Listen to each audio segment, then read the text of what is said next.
Okay, got it. So yeah, that sounds good. It's recorded starting. Okay, thanks everyone. So I will I guess call this meeting to order as facilitator.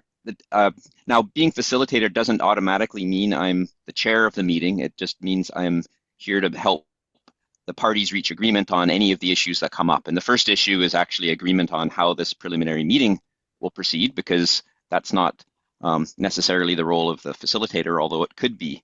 So what we need to do is decide on that and then on an agenda. And if I'm able to, why don't I see if I can share my screen here? Does that show up for everyone?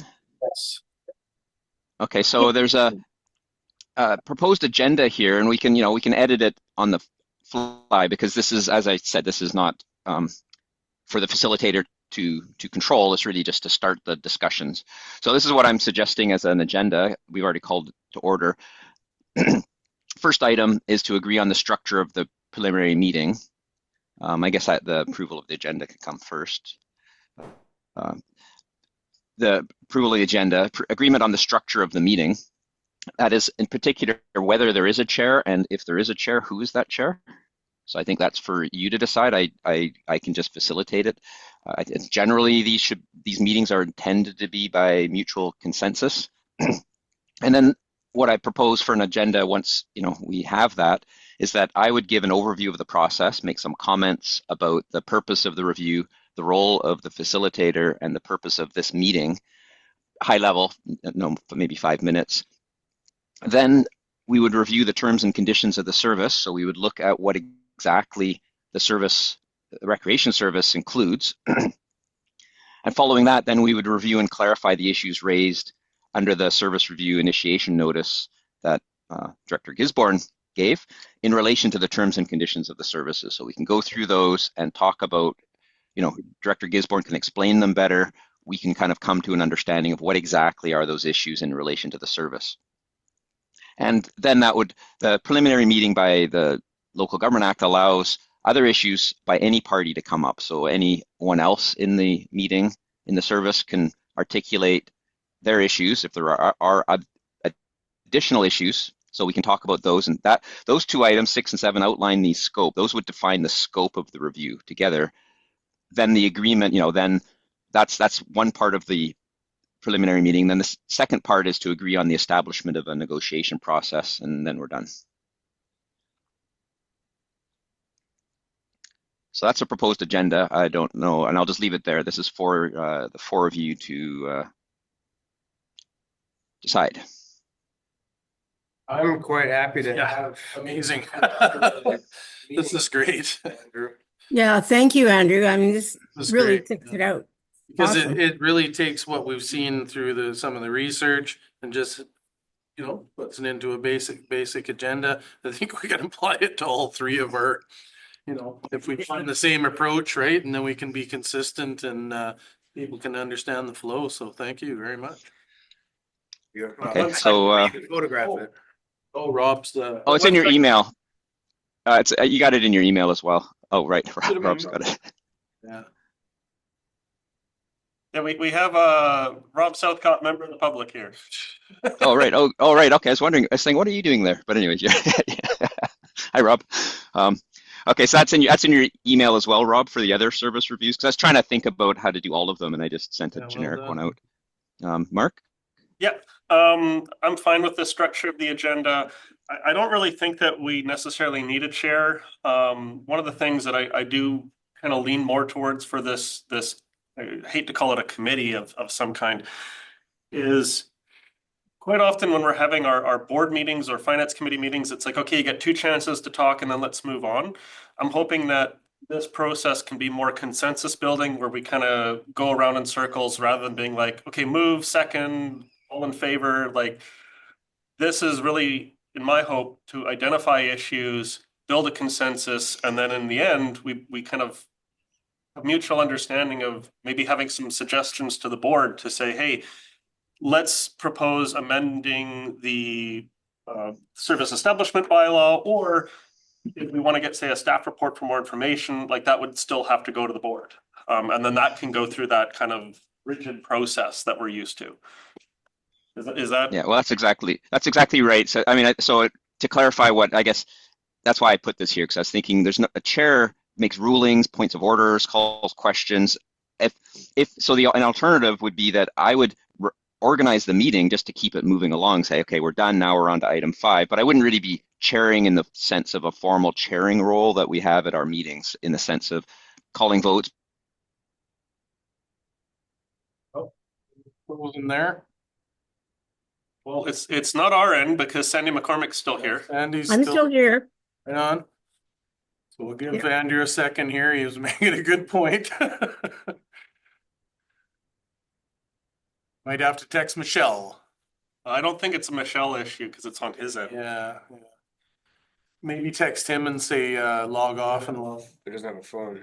Doesn't have a cell phone. Well, he has a house number. Are you? Okay, please calling him. Okay. He just has to maybe off back on again, maybe. When are they getting their? Okay, good. Coming back on. Okay. I'll just double check to see if he needs to be let in or anything. I think Michelle's on it in the background. It shows 2 participants.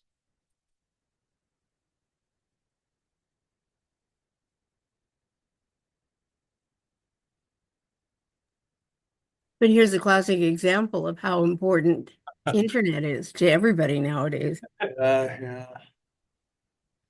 Well, the struggle just on that, like, cause Lando, we got the hub. Well, who wants to distribute it now? Right? Well, it's the last mile thing that's I know, always going to be an so- issue. So they gotta get, that'll be the next thing. I don't see any other participants trying to get in. No.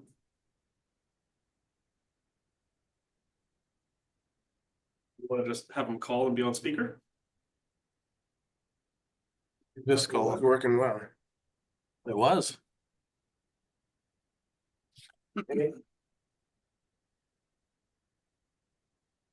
We are, okay. Sure. Oh, okay. What are you saying okay to? He's on the phone, Sandy. Oh. He's Okay. just trying to figure out. Gonna join without audio in my, It wasn't the internet, it was actually the power went out. Oh, jeez. They don't have power on Yeah, this. power outage. Piece of ice got into his little Okay, generator. thanks. if. says he's here. No audio, so I won't hear you or see you, but if I receive a text message, I'll be able to administer almost anything. There he Okay, is. I'm back again. My apologies for that. That was mid-sentence. That was my house power, not my internet. Andrew, So, you get it all, right? You get it all. That's what labeling on the skiddy's like, So I don't know, too much power. I don't know what happened. Something got turned on. Maybe the fridge came on at the same time as running something else, big power, and so my partner will try to avoid that. But You were something making happened. a great point. You were making a really You get good. BC Hydro over there. You were making a great point too. I know, right in the middle now. I got to remember that. Okay, so what I was trying to say is the Director Gisborne made a good point about the chair, and that's why I was put that question there, is because I thought there doesn't necessarily need to be a formal chair in the sense of our other meetings, and that because the chair makes rules on points of order, calls questions, calls votes. Here's more consensus based is what we're supposed to do. So what I would suggest, and this is for you to think about, would be that I would facilitate the meetings. I would still help the group go through the points. So I'm still kind of chairing light. So it's not a formal chair. It's more just saying, okay, we're done with that. Someone has to say, now we're on item five, or now we're adjourned. So that kind of, and maybe summarizing things and having a bit of a role, but not directing or having a decision-making role. Because the chair also has decision-making authority and the facilitator does not. So does that make And some Andrew- sense? Perfect. Yeah, I was just thought I'd add on to it that Good. if we just kind of respect people putting their hands up when they want to make a point, and we just be fair to kind of sharing the time, then that makes people feel better. And maybe the facilitator needs to be literally that, the facilitator, which is recognizing when it's like, okay, hang on, just hey, let's let Yeah, so and so have a chance, right? Because people get into their stuff and they're going back and forth. So that's where you can kind of have a little bit of perspective. exactly. Keeping a speaking list and stuff like that. Yeah. So So I guess we're at approval of the agenda. So if this is reasonable, so we can talk. I guess is the group agree, and you can vote, or if it's unanimous consent is the ideal. Do you agree that this is an agenda to go for?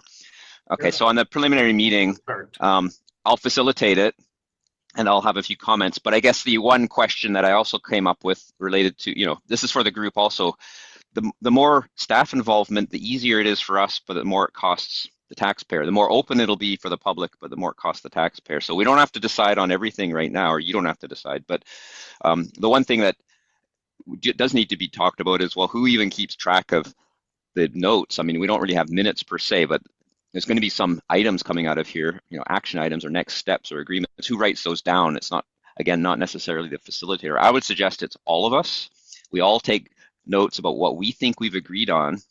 And maybe if you want, you can send them to me and I'll try to make sure we're all on the same page. If we're not on the same page, it's not, again, for the facilitator to say, I think, Director Lennox's point of view on that was right. It's more to say, you guys don't have the same perspective here. So you thought you agreed and you didn't, and then it goes back to you guys.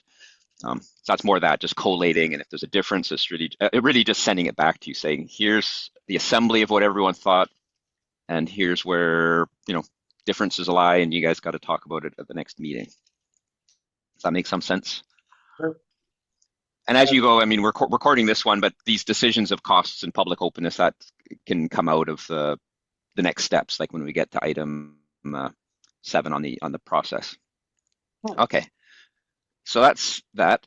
So I got a few comments I'll make just to get us on kind of the ball rolling here, and just make sure everyone's on the same page, because I know some of us have read a lot, like myself, and I assume Director Gisborne, but I know it's, we all have lots of time, we don't have lots of time, a lot of us, so, I'll try to give a high-level snapshot of where I think we're at. So the 4A was meant to, I thought, I could cover the purpose of a review. So what is the purpose? According to Section 353 of the Local Government Act, a service review means a review of participation in one or more services in accordance with the process under sections 357 to 360 of the Local Government Act. So it's just those 4 sections of the Local Government Act that you need to really look at. And those relate to the initiation of the service review, which has already started, that's 357. When issues to review can be raised, that's 358. The purpose of the preliminary meeting, that's where we're at today, and the negotiations. And this is from staff. Municipal Affairs said that the service review is meant to look at the service itself, how it's funded, cost allocation, what's offered, and the participants that use that service. And the intent is to explore needs and concerns, expectations, and to make changes to the service arrangement if everyone agrees. It's meant to be a consensus process. So the goal of a service review is to resolve issues with the terms and conditions of the service. And the outcome of a service review, ideally, is to improve the service or potentially initiate withdrawal from the service by one or more participant. That's the outcome, okay? A service review aims to seek agreement by all parties. It cannot make final decisions. This group cannot make, and I'm calling it there's no name for it, but I'm just calling it the service review group. It's not a committee. It's the service review. It's not even the participants, because we have a board rep and the board's not a real participant. So it's the service review group that this group cannot make final decisions. You can come to agreement, but you can only really make recommendations to the board. Ultimate decisions on changes to the terms and conditions of the service, and in particular changes to the service establishment bylaw, must be done by the board, and in accordance with the Local Government Act, with the exception that a participant in the service may choose to unilaterally initiate a service withdrawal following the service review, and that would go to the municipal inspector. So either, there could be a combination, but one path is changes to the board, and the board goes through that process to change the service establishment bylaw and other related topics, or one or more participants initiates withdrawal, or both. Also, according to Municipal Affairs, this group is not intended to be a committee of the board, so it's not covered by the same open meeting rules. You can choose how you want to meet.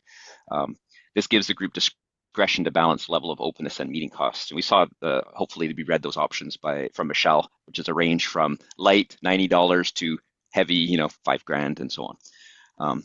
So that's the kind of purpose. Is there a change in shared vision? Are we happy with the cost? Are you happy? You want to change cost allocations, voting, boundary issues, max requisitions, all this kind of stuff, scope, level of service. The role. So that's that. That's the service review. Is that? Does anyone have anything they want to add or ask about that? 'Cause this is my understanding. I'm not a professional at service reviews. It's my first one, being a facilitator. So go ahead, Mark. I just want to say, your summary is bang on with my understanding. Like, this is not the area where we can actually make those decisions, but this is where we can openly and like honestly discuss what our issues are, and then we can put forward those recommendations to the board. If, say, I do want to then withdraw from a service, my understanding is then it's got to go through another process, which most likely ends up like going through referendum. So it's not like I can just walk out of here and be a little king. Like that's not how this process is supposed to work. And I just want to say thank you to everyone for participating and seeing that we can have these meetings for like $90. To me is a huge bonus, big plus. So thank you. Well, that's exactly right. So whatever comes out of this, service changes or service withdrawal goes to different portions of the Local Government Act and has a whole process. So this is just open, ideally well-intentioned negotiation to reach some sort of agreement on either change or no change. So that's on to the role of facilitator. I see my role as, or whoever you choose to be facilitator, to assist in providing structure for discussions and negotiations in an objective and unbiased manner. While the facilitator may suggest areas of common ground, they have no decision-making role in the process, but rather the role is to assist parties reach consensus resolution. So, if I'm doing this, I might say, hey, you guys might think of this, or I hear some common ground, or I hear different people saying things, but I'm not going to say, I think we should do this. It's not whether my opinion on what should happen, other than in the social planning service, which will be a bit different. But in this service has no bearing, and if I ever say something that appears to be having that kind of opinion, let me know, because that's not my intent. My intent is to either just help you guys talk, or to say, hey, I hear you saying things in different ways. You're saying, you have common issues on governance. Let's find a middle ground here, and maybe say, what about this? Does that seem okay? Did you write this cheat sheet? I mean, that's well said. Well said. Michelle, I know, I'm just- Well, no, Michelle. I mean, Michelle helped a Because lot. Really, And you've paraphrased what we've learned too, and so yeah, those are good parameters. And like you said, the facilitator, on page 2 of 10 on our document, right, assisting the structure, and you can comment on the dynamics and remove barriers. And I think that's exactly what you got to try to do when people are really intense.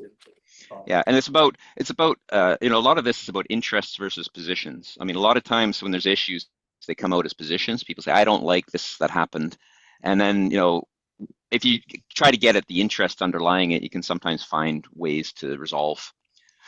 So I'm happy to share these comments. Like when I'm at the end of the day after all 3 meetings, I'll maybe some changes, but maybe I'll email out the agenda with the comments in it, and then you can have that as this kind of synopsis. Okay, and I don't want it to be all about me talking, so I'll go on to the third one, which is the purpose of. Oh, go ahead, Clay. I mean, it sounds like you've done a lot of reading and you understand the process really well. I was just wondering if you wanted to make any comments about the role of the board representative at the meetings. Right. Okay. So that one's actually the service review. You can read all those pamphlets and things from the government all you want, and in the end you end up with a muddle. Like you end up going, okay, I see the local. I went to the Local Government Act. This memo that you talked about, Jason, but the Local Government Act. What exactly does it say for formal service review? Because there's all these informal, formal. They're mixing it all up, and then it's like it's open to review. It's enabling. I mean, that's how the Local Government Act is. So we're enabled to do this, and it's kind of up to us to figure out. So the board rep is supposed to represent the interests of the board. So that's where having a board rep, Sandy in this case, on really should be looking at and thinking about, well, if there's proposed changes, what does it look like for the regional district's perspective? Not necessarily saying I'm trying to help out area A or area C get something more or less, but say this is actually going to cause work for staff, or this is going to cause, we need to, we already got staff issues, we're going to have to hire someone else, or this is a risk. I think keeping that lens on and really trying to provide that perspective so that the participants A, B, and C can focus on, because in this, actually this relates, this is kind of important. In a board meeting, you're supposed to have these two hats, right? You're supposed to have your regional director hat on and your local area hat on.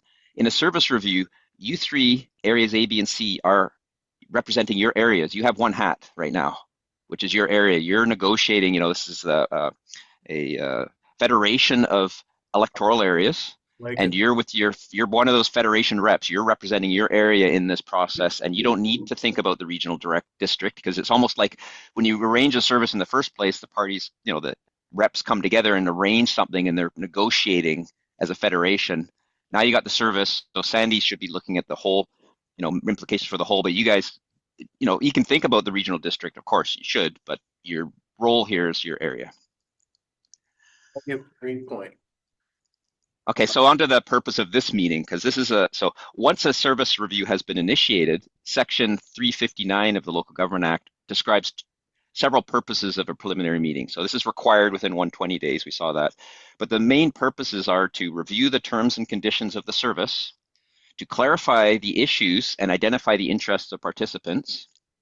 That can include articulating and clarifying the terms and conditions considered to be unsatisfactory by the initiator of the review, that is, by Director Gisborne, or any other participant during this meeting. Ideally, these are articulated concisely with an aim to get at the underlying interests as much as possible. So that's what we'll spend some time looking at. Other issues may be added. So other directors can add, other members, other members of this meeting can add these issues at this meeting. But other issues can be added later in the process, but only with full consent of the participants. So at this meeting, you can put forward your interests on your own, and we just need to understand, or you need to understand what they are. Later, if someone wants to bring forward something, say, hey, I want to bring this in, that has to be by full consent because the process is underway. So this is the meeting to get those issues on the table. And the third step of the meeting, or the third purpose of this meeting, is to establish a negotiation process to address the issue raised today with a view to reach agreement on the process and the issues. And that's the Local Government Act Section 360. The negotiations, once this meeting happens, this negotiation process must start within 60 days of today. And they must be done in good faith, and the parties are expected to make reasonable efforts to reach agreement on the issues. As this process unfolds, you can choose to invite other parties into the process. For example, the meetings with the city, if that comes up.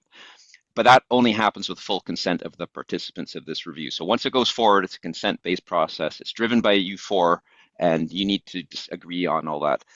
I want to emphasize that the preliminary meeting is not the time to propose or discuss resolutions or potential resolutions to any of these issues. It's to clarify the perceived problems and to lay out the process to resolve them. So we want to focus on really understanding what are these issues. And then if we start saying, well, I think we need to do this, or we need to do that. No, that's off this meeting. That's getting into the next step. This is just getting the starting condition. Okay, so that's all the comments I have at the beginning of this. If we're good to move on to the review of the terms and conditions. And before I open it up for discussion, I wrestled with this for a long time, because what exactly constitutes a term or a condition of a service? That's actually really the question in my head, because the Local Government Act talks about terms and conditions, and you say, what is a term and condition? This is where I currently am, and you may have different opinions, but in my view, this primarily means the terms and conditions of the service establishment bylaw. It's kind of like contractual language, right? Service establishment bylaw is a kind of contract, which is the primary vehicle by which the service arrangement was negotiated in the first place. This mainly relate to the service definition, cost allocation, governance, area of service, lifespan, service delivery, maximum requisition, and so on.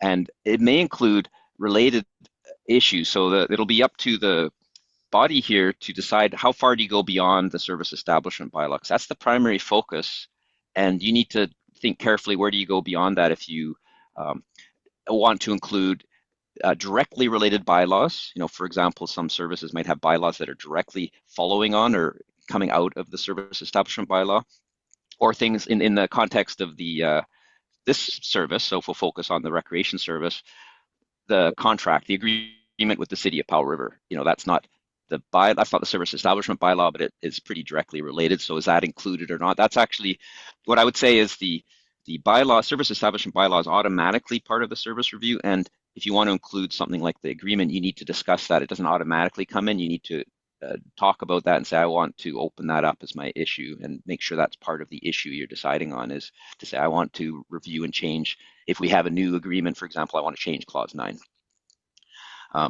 So the terms and conditions do not extend to all aspects of the service, and it's, in particular, they don't extend to operational implementation. So as we go through, there may be some things that are out of scope, and it's not for me to rule on out of scope. That's not the role of the facilitator.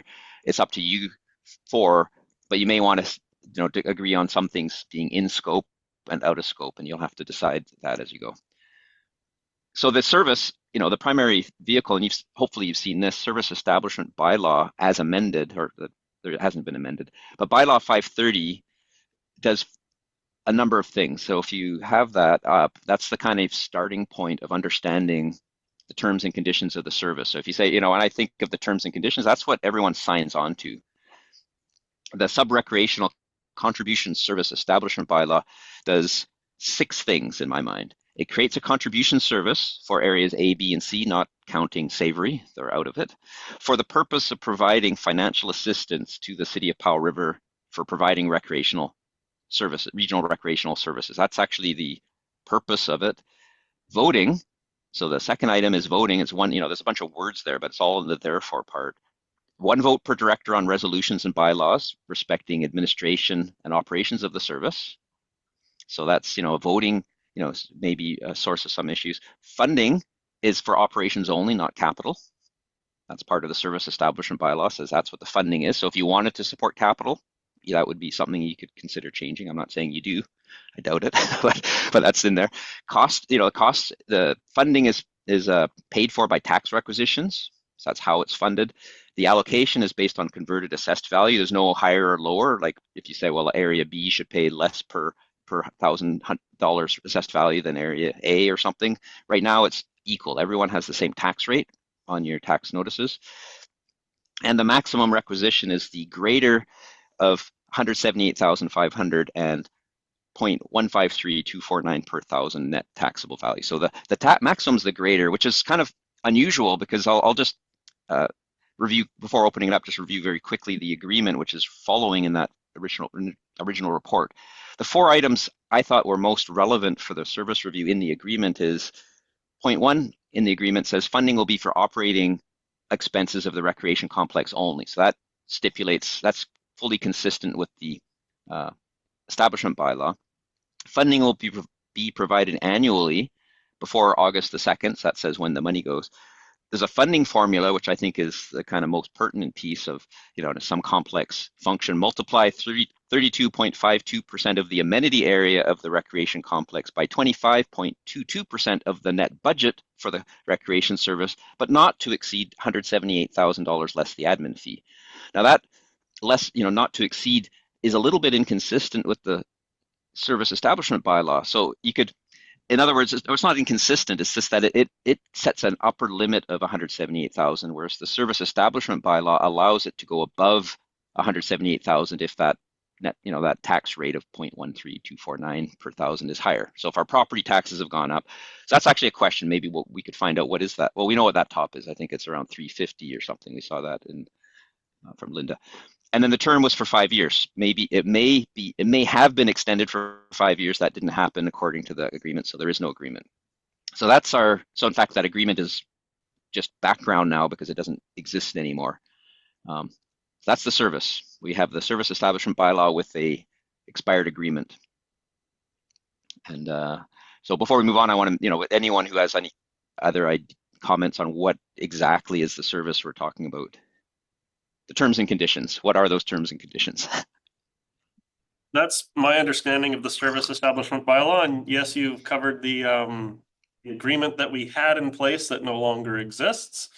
And hopefully we can go on to discussing the issues with the service establishment bylaw and potential issues with the old agreement that no longer exists. Right, exactly. So I think that seems to be the core of this. Okay, so we're moving on. We're on to 6. So this is a review. So this item is to review and clarify the issues raised under the notice. So this is primarily about Director Gisborne. But before, if Director Gisborne allows me, I could give a synopsis. Let me try giving a synopsis of my understanding of it, because there's a lot of description there. And I identify 4 issues, and we want to clarify these. Ideally, by the end of the meeting, we can agree on what they are. So the notice, so I'll ask Director Gisborne in particular to listen carefully so he can correct me if I got something wrong. The notice says there has been no, so here's what I think of the main issues. There's been no request for collaborative discussions related to the recreation complex between the 2 parties, City and QRD Board, over the last 6 years. That's one comment. Another is there's a growing gap in agreement and understanding between the 2 parties. So when I think of the issue, so I'm going to try to re-paraphrase that as an interest.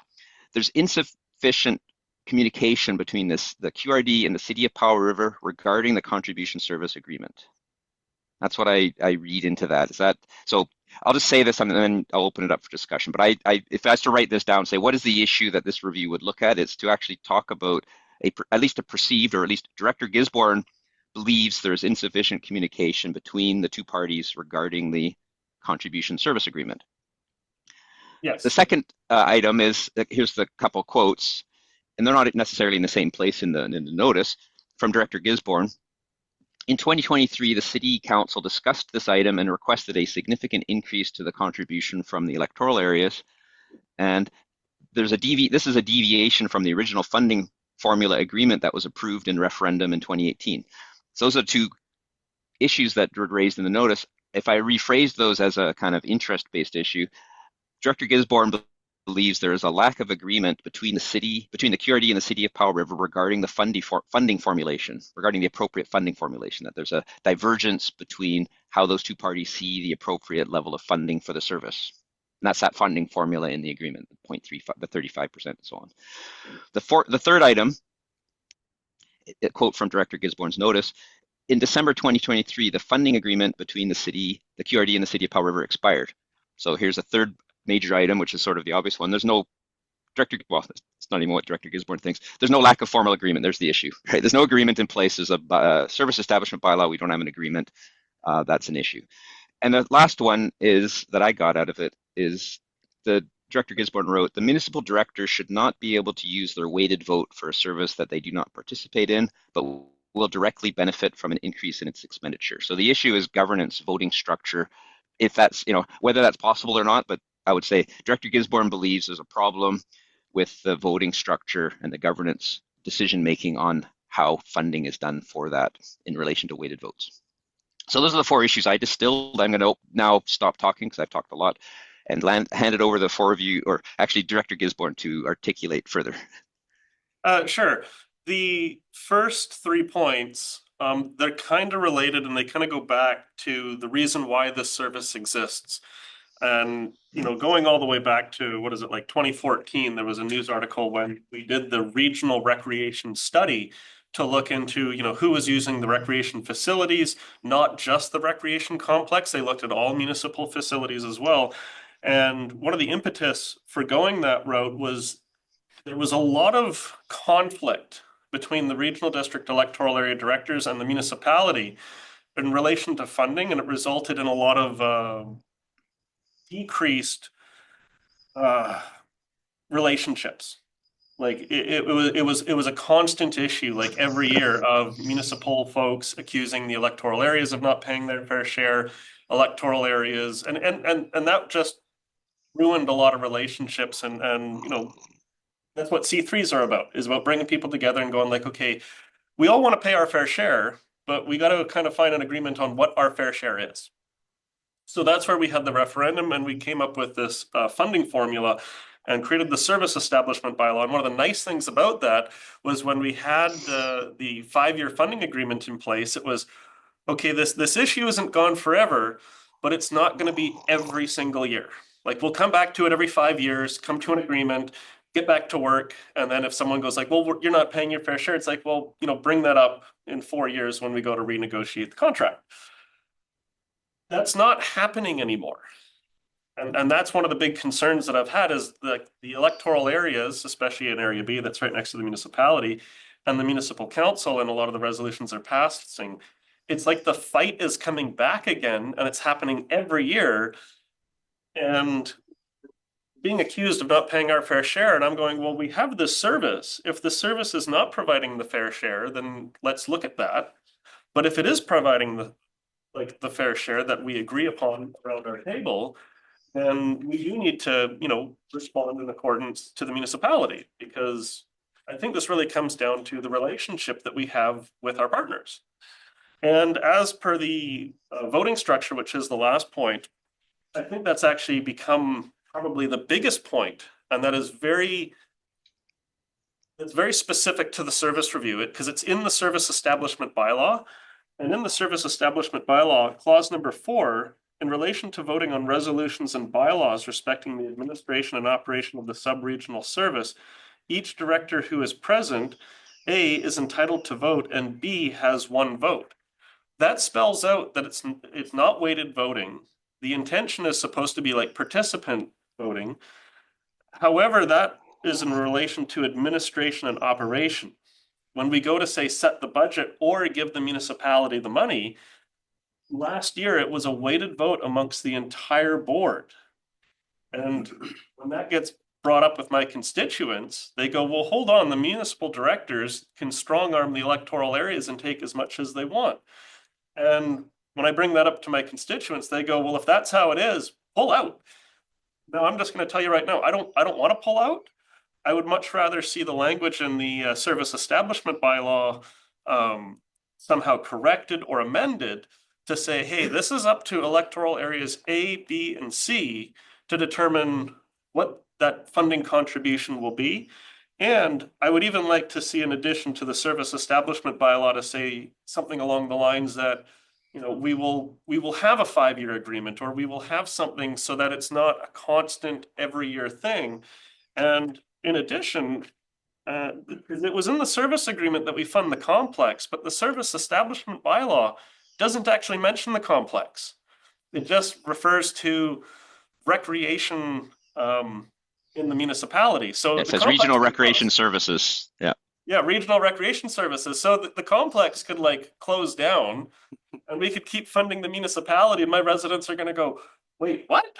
Well, the service establishment bylaw is not specific to the recreation center. So yeah, those are really the main concerns, and you are hitting the nails on the head for the notice that I submitted.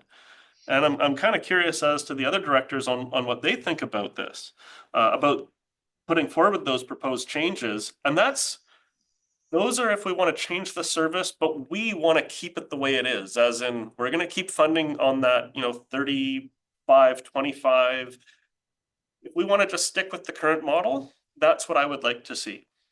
However, if we do want to move towards a regional recreation service and we include the municipality, that's going to become a much bigger discussion. But I'm also curious to hear what the other directors think, and we at one point want to include the municipality. But if it's right now very specific to the bylaw, then those are my concerns, and those are the things I would like to see addressed. Okay, thank you, Mark. So I think before we go on to item 7, which is what I think is next up, I think it would be useful to open that up for the other directors if there's questions on what the notice has, because this item, if we're on the notice that Mark gave, and then what Mark has just said now, and then my kind of synopsis of, or trying to distill it down into really bite-sized pieces that can be addressed through the process. Is there anything else, questions or clarification on those for issues, I guess? And if not, it can morph into other issues. So I think we can merge, 6 and 7 items on the agenda. We don't have to be so formal. So anyone who wants to add anything else or talk about anything else related to it that are raising issues for considering in this process, go ahead, Jason. Yeah, just kind of relevant to, why we would review these matters as well. I appreciate the points are pretty well defined for me from Director Gisborne and through this review, but we're looking at change in scope and change in local conditions as sort of motivators for this as well. So as a reminder of sort of why we're doing this. So it's, the vision I think is the same for our services, but if you look at, like when to review, right? And then the agreement in advance, we can agree to regularly review this particular service agreement, right? It appears to me that 5 years can be a long time and some of our budget cycles and that too, but that might be the right time. So I just reminded, as I look at things objectives we can aim at as well to help us in some of the points that Director Gisborne raised about, relationships and having to come at this every year and fumble around with it. We can establish those longer term sort of ideas as well. Thanks. Mark, go ahead. Yeah, thank you, Jason. I like that we're on a first name basis. Yeah, that's okay. Sorry, I reverted to less formal just because that makes it clear it's not a Sounds good. it's not a formal meet. It's formal. It's formal service review, but it's not a regular board meeting. So we're not following the normal protocol. So let's go. I love it. But this brings me to one of the challenges with a formal service review is they're very structured. You can also do bylaw initiated service reviews. And as Director Lennox pointed out, that might be something that we want to include in the service establishment bylaw is how do we review this service? And maybe that can be tied in with like the timeline for, say, updating an agreement. So if we have like a 5-year agreement, we could put in the bylaw that, we'll review the service before we sign the new agreement. We're a bit ahead of it again. Yeah. That's kind of That's kind of next steps. But yeah. No, I like that because that was something that came up at the electoral area directors forum as other regional districts are going through service reviews, but not the formal type. They're looking at doing their bylaws and policies and kind of because things change. So no, that was really good input. Thank you, Jason. I know it's hard not to. So, if I just get a chance Yep. to say a few things. I look at the bylaw here itself, and that's where a lot of our focus is supposed to be on the level of service, the service area, the appropriate service area, and the cost of the service. And the bylaw is extremely simple. There's very little to it. A lot of the conversation is actually more about the agreement, which has been pointed out that we don't have. So as far as the voting goes and about having the weighted vote and stuff like that, I don't really know that that's something that we can deal with. That's kind of more higher level LTA kind of thing. I don't know how much of an effect we can have on that. I just don't know. But right now, I see that we do have an insufficient level of communication between the parties, and we don't have an agreement. I haven't really heard a lot of complaints about the funding formula, or if any one area should be paying more than another area, or if somebody's not being represented well enough. But I'm not seeing a whole lot that would actually change the bylaw itself. I think it's about the agreement between the parties, between the city and between the 3 electoral area directors. And I'm just kind of curious if it would be better served if we were to, I would just suggest, we have 3 electoral area directors here. There are 3 electoral areas represented.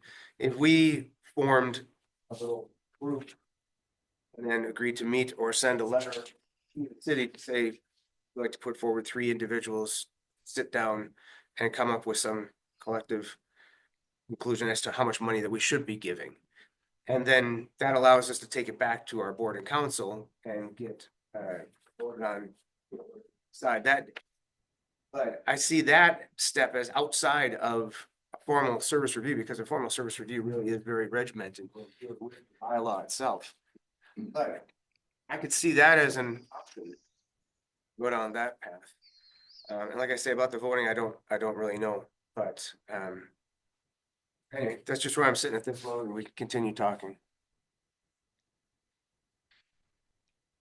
So we're kind of getting into the items 8. These are going to blur. It's going to be hard to be crisp on these lines because they're not like going from, on a normal agenda where you go from, one issue to completely different. But we're sort of getting into the agreement. And that's before the end of the meeting, we'll want to make sure any other issues need to be on the table today, or they can only come on by consent. So the item 8 on the agreement is to agree on the negotiation process. And I have a couple comments just to put out there. You have a couple options here. As Clay just pointed out, the primary focus, and as I mentioned, the primary focus is the service establishment bylaw. So I would suggest that a that the four of you agreed and with me a time to meet again within 60 days to negotiate, right, to start the negotiation process. And that negotiation process, that first meeting, the topic should primarily be, at least the number one topic should be the bylaw, going over the bylaw and saying what exactly in the bylaw can or should not be changed. Should it be changed at all? Should you add things to it like, built-in reviews or tying it, other language to tighten it up, or whatever other things in the bylaw, because that's the primary goal of that. And maybe that could be done fairly quickly. There's not that many items in it. These bylaws tend to be pretty generic. The second thing that you could talk about is, obviously the lack of the agreement and the communication around that. Those are kind of related, how that happens. And the four of you can decide. I think it's not impossible that you could do it through a formal service review, or so one option would be that you would follow what Clay suggested and say the formal service review group proposes to the board to create a committee or a group, a working group of the three directors, A to C, A to E, three directors for A, B, and C, to undertake to undertake a meeting with the city and to work through the high level issues so that another agreement can be worked out. And in the details of the agreement, there's going to be a line between what details are for directors versus staff. I mean, that's kind of alternatively, so that would be one way, would be this group, the outcome of the service review would be a recommendation to the board to say, do this, and that would be how you're going to resolve these issues. The other would be to try to do it through the formal service review, and I can't say which one's the right way. Related to the voting, I think some of the things I'm hearing would be questions to the municipality, like reviewing the bylaw. If there's desire to see if there's ways to change the voting, because I've had this, this issue has come up multiple times, would be to, maybe there's some questions to the ministry, municipal affairs on voting structure, right? What is possible? And, if the establishment bylaws being opened up, what are the parameters related to voting structures in relation to the other provisions for voting? And there could be questions. I mean, I don't know if we can't say what those answers are, but maybe at least a formal letter could be sent to them to say, here's some issues, here's some desires for, if you guys agree to it. And the other part of this is in relation to the whole thing. I think a major item, and I just put this on the table, before you even engage with the city, I think the participants in the service really need to come to agreement on what it is you're doing. You can't go in, you cannot, I would say it would be, I can't say you can't, I would suggest that it would be really bad negotiation positioning to go in there with one director believing we should keep it at the same and another director thinking we should increase it, or another one saying we should decrease it and then going to the city. We know what their position is. The city's position is it's not enough, we want more. That's clear, right? Right. So so I think that's a step before you meet. As I suggest, if you're rolling out a process, whether it's through the service review or whether it's a recommendation for the board, articulating that process so that the participants can agree first on that. Like, you guys got to get your ducks in a row first and then engage with the city. So that's just a few comments. Go ahead, Jason. Yeah, so thanks. I was actually going to comment on that, and you've illustrated it well that this is supposed to be focused on the bylaw. Thanks, Clay, for reminding us of that. Simple fact is 0.7 is what we're talking about, really. I mean, it's about the money and it's how, but you're right. We need, the formula is really where we start. I mean, you got to back up to the point where, do we agree on the formula? Do we so, we've had some of the history on what happened in the past. So I think you're right that we areas need to agree what's acceptable to us. And I like some of your ideas. So it's, that is probably, well, it is the first step, is to address what's in the bylaw, but to address that, you need to do the homework of getting there. Go ahead, Mark. Yeah, absolutely agree. Back to the bylaw itself, voting structure is one, and I have seen some service establishment bylaws that kind of override the default voting mechanisms that are established in the Local Government Act, and apparently that is something that can be done. I think our heritage service establishment bylaw has something like that.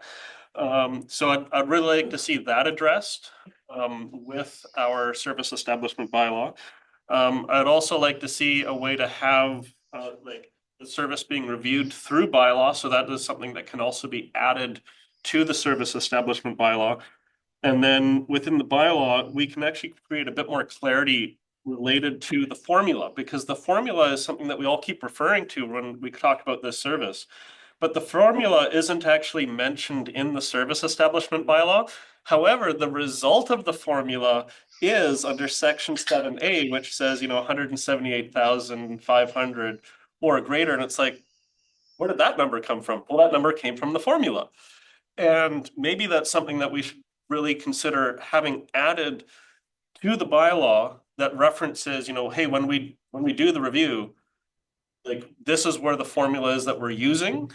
And then when we do that review every 5 years or something like that, before we then go off and say, hey, let's sign an agreement and have all the funding, that we at least have that as a kind of a baseline, because there seems to be this misinterpretation right now of like, well, we can give them the max based on, 15 cents per $1,000. So we could just go with that. And it's like, that's not really the intention of what the service is for. And I would really like to see the service establishment bylaw clarify what the original intention of the service was, because a lot of that intention is actually found in the service agreement, which, as everyone has pointed out, doesn't exist anymore. So, yeah, those are the big ones. So if I was to kind of summarize this, now, I don't know if anyone else has something to say first. Sandy's being quiet, but if there's anything else, but you're okay. So it would be to, because this meeting is not about solving anything. It's about laying it out of the problem. So we've got some ideas of how to solve this. I think according to the Local Government Act, there has to be a negotiating meeting. I mean, the 60 days after. So you can't say we're done and we're going to hand it back to the board. You can't make a recommendation at this meeting. You have to have that other meeting. So what I would suggest is that the group agree to, maybe we can, I don't know if we want a date, but you could agree to meet to start negotiations, and that the number one topic would be to review the bylaw and reach agreement on any changes to the bylaw, if any, and to secondly then to discuss and agree on the next steps after that. And some of that could be that could be left a bit open, but some of the things could be, do you want to just make a recommendation to go to the board and create a committee or a working group? Do you want to continue with the formal service review process, and have the board rep Sandy involved and the facilitator, or do you want to, how do you want it, the next steps beyond that? You don't have to decide that today. I think today is really just the negotiation process seems to be, I'd propose the agreement, ideally agree on the negotiation process is to meet again and decide, review the bylaw and then decide on the next steps, whether you can reach agreement. Maybe that meeting's all you need, or maybe you have one more after that, or maybe you have 10 more after that, hopefully not. But you might get together and if you agree that it's through the board, like Clay suggested, maybe the next meeting's enough. You agree on changes to the bylaw, you punt those back to the board and say, we want a working group now to take those forward and have that role. Or you say, we want to do this through another meeting. I think maybe doing this on, rather than laying out entirely the process, we don't have that vision, maybe doing them one off. Each meeting is that, are we done? Do we need to do another one? And what are the items to address? And we know one of them is review the bylaw and then decide, ideally reach agreement on that, on those issues that have been raised, formula, voting structure, and then how to proceed, right? Maybe the voting structure is a question, right? To me, that's a question through the board. I mean, that goes back to the board because we don't have any ability to direct staff, I don't think. But to say, we want to find out from the ministry, what can you put in a service establishment bylaw related to voting?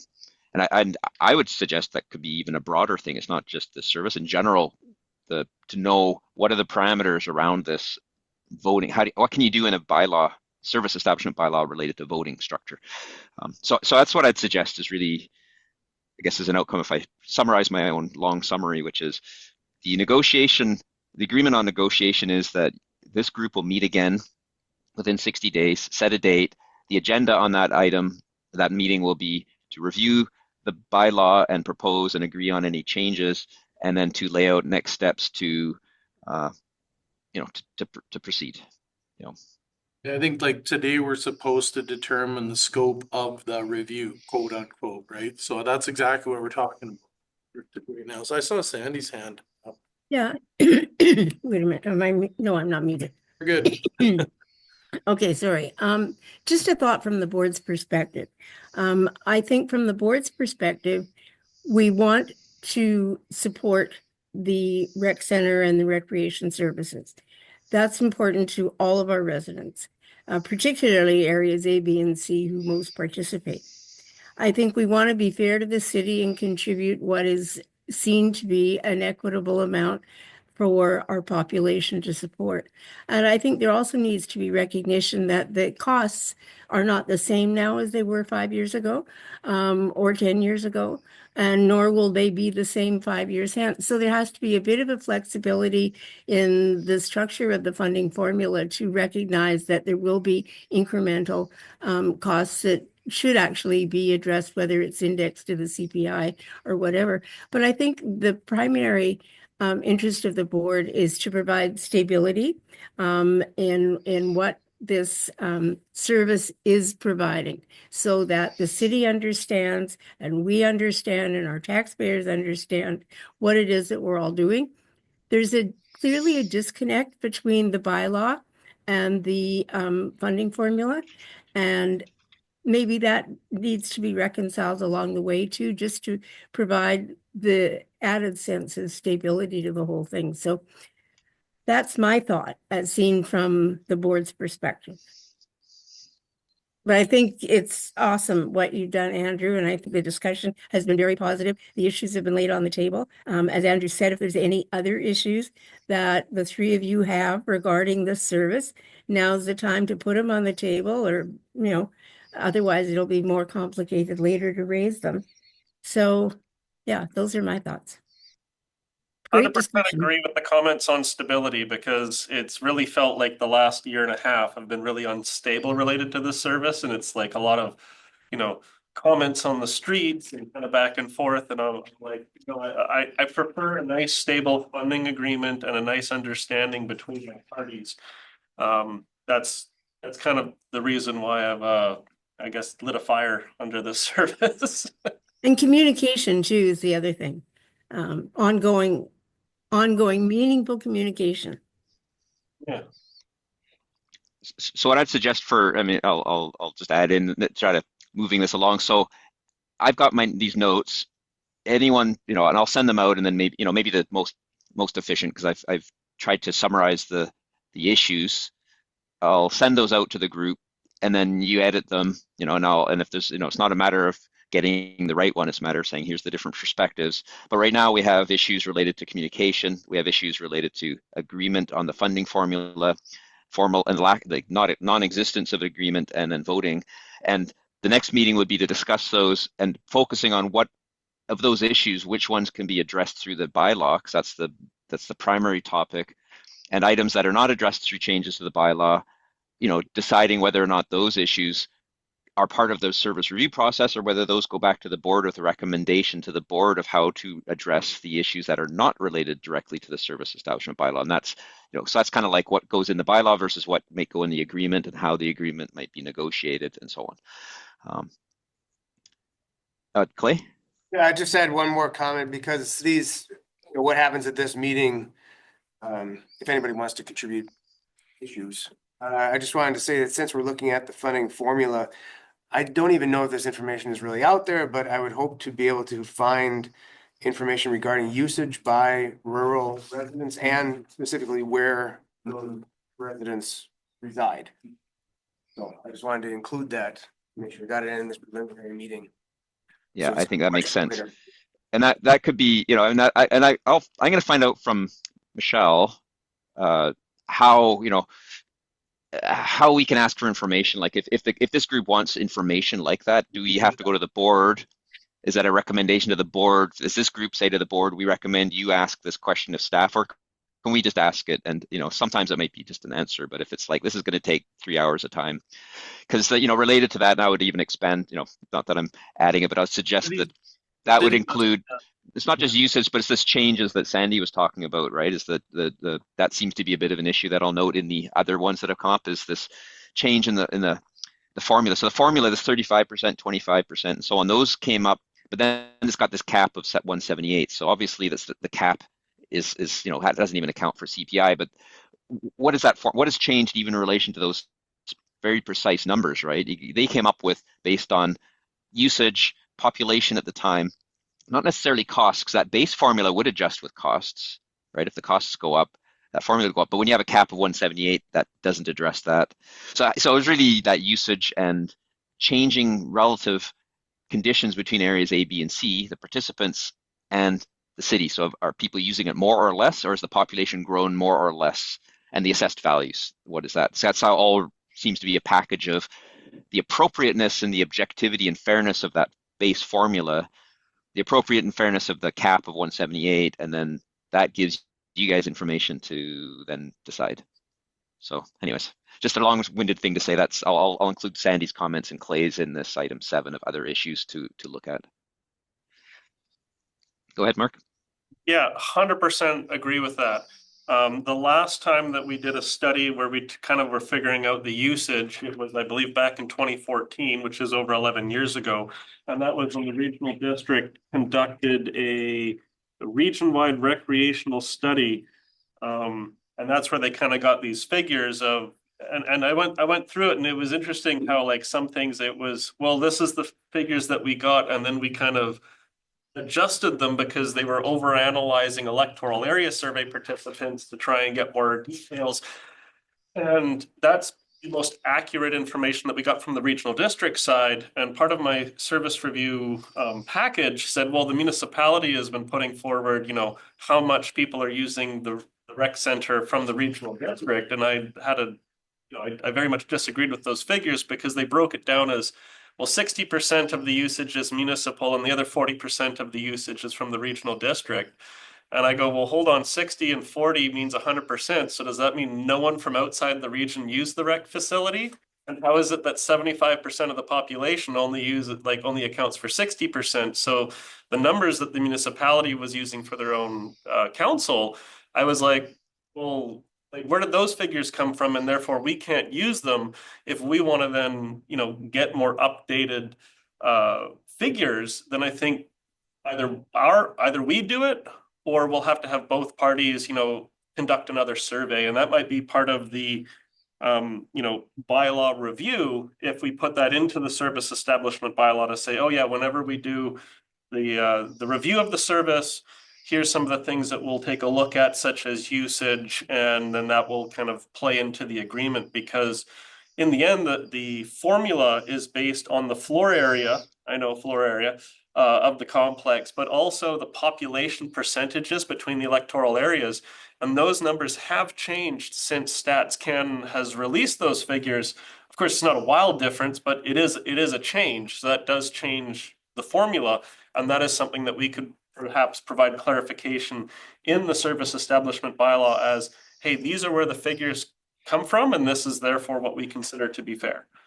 So no, that's a really good point, Clay, that where do these numbers come from? All boils down to, because we all want to pay our fair share, but the argument is, what is the fair share? Right, so basically the formula has a formula in itself, right? So there's the formula of 35.22%, but there's a formula or calculation of how those numbers came up with that is more opaque and it's not written. So what I've added down as a note, and this is just, again, we're getting into the next meeting, which is one thing this group could propose, for example, is to the board would be to say, develop a policy on that review. So if this group says we want, you'd like to add in that review, during the 5-year update, you want to add in a review. Well, one of the recommendations could be, the board should have a policy on how to do that review. So because that comes up, and then the board could go, yeah, we're going to allocate money for it. I mean, you're going to have to, or time, or meeting, or group. I mean, however that happens, and then that policy, the group, the A to C, can at least look at, what are the conditions that have changed. So we're not doing service reviews like this. That would be more like doing it a bit more informally, or I don't know if it's informal from the LGA point of view, formally in the board, but it would be basically saying, okay, this 30, because these are so precise, when you say 35.22, should it be 35.28 or 36.2? Are those numbers changing versus the caps and so on? I think that's part of because when the agreement has a sunset clause like that, it's always open to renegotiation, and that's, a choice. The board could come up with a forever agreement, but that's probably not likely, right? And So that's so I think we're more or less done. We're getting into the next step. So I'd say the next step so here's what I got 3 things to say before we kind of close, because we got another, give us a break for lunch. But one is I'm going to I'll send out my notes, but I'll include in it a table. Like there's 2 things that we want to have as an outcome of this meeting. One is here's the list of the issues. So I'll put those in a table, say here's the 6 or 7 issues that we came up with. And then 2 is here's what we agreed on, or what you agreed on for the negotiation process, which is primarily you're going to schedule another meeting within 60 days, and that meeting will focus on the bylaw and other steps and recommendations of other issues, going through the issues. So that's basically the process. And then the third thing I want to bring up with is, I'm fine continuing being facilitator, but you have to decide. I don't decide. I was up, there was discussion at the board whether I should be facilitator just for this meeting or forever and so on, right? I think it's more or less understood it's for this meeting. I'm happy. I don't know if I'm happy to do it. I'm willing to do it. I want to save money. I think this is this saves money not having someone else. And if you find, you can continue on your own without a facilitator. You don't need one. But if you find it useful to have me involved, I'm happy to facilitate that next meeting. But you have to, that's a decision for you guys to agree on, the 4 of you. Be quite happy to have you involved. Yeah. We appreciate your organization of of the group. You haven't It's not done just for you, it's for me. I'm trying to save my anything time too. I know you are. I know you are. Pre-planning. Okay, and well, I think. go ahead. Sorry. No, go ahead, Mark. I was just going to say, I prefer this format. We're not spending thousands and thousands of dollars to have a meeting with all the staff. It's, I think, $98. We have these open conversations. I'm very happy with this format. I think you've done a fine job as facilitator. And, when we look at the budget and you propose $25,000, I'm like, I don't want this to cost even more than $2,500. And by going this route and having these open conversations, I think is a very productive way forward. And yeah, in the future, it'd be nice to be able to do something similar to this, but not the formal service review by maybe the bylaw initiated. Yeah. So good job, everyone. Thank you very much. You're welcome. And then are we good? That's one other little thing. Are we good with this meeting format? Because Michelle laid out all those options. So we did this for this meeting. The next meeting, you can change it for any future ones. Are we good with continuing with this level of public, the staff set up a recording, we record it, we take our own notes, and we don't, we let the staff go and do their stuff, and we don't impact on them, and keep the costs as low as possible. That's great. Yeah. And we've even got 2 members of the public here. Excellent. Very esteemed members, but right. And I guess that's something for next meeting. This group can decide whether or not interested members of the public who do show up, whether there's a role or an opportunity for them to have input. And if you want, even right now, if you're willing, we could ask if they have any questions or input. Maybe I'll do that. As a facilitator, so for the 2 members of the public that are there, do you have any questions on the process or comments you'd like to make? I don't know who the 2 members of the public. I think I suspect one of them is. You can come on into the. Trina and Rob. And I also wanted Hi, to. Trina. Hi, Trina. Wait a minute. Wait a minute. Oh, yeah. Come on, South Cotton. Hi, Rob. Hey, Rob.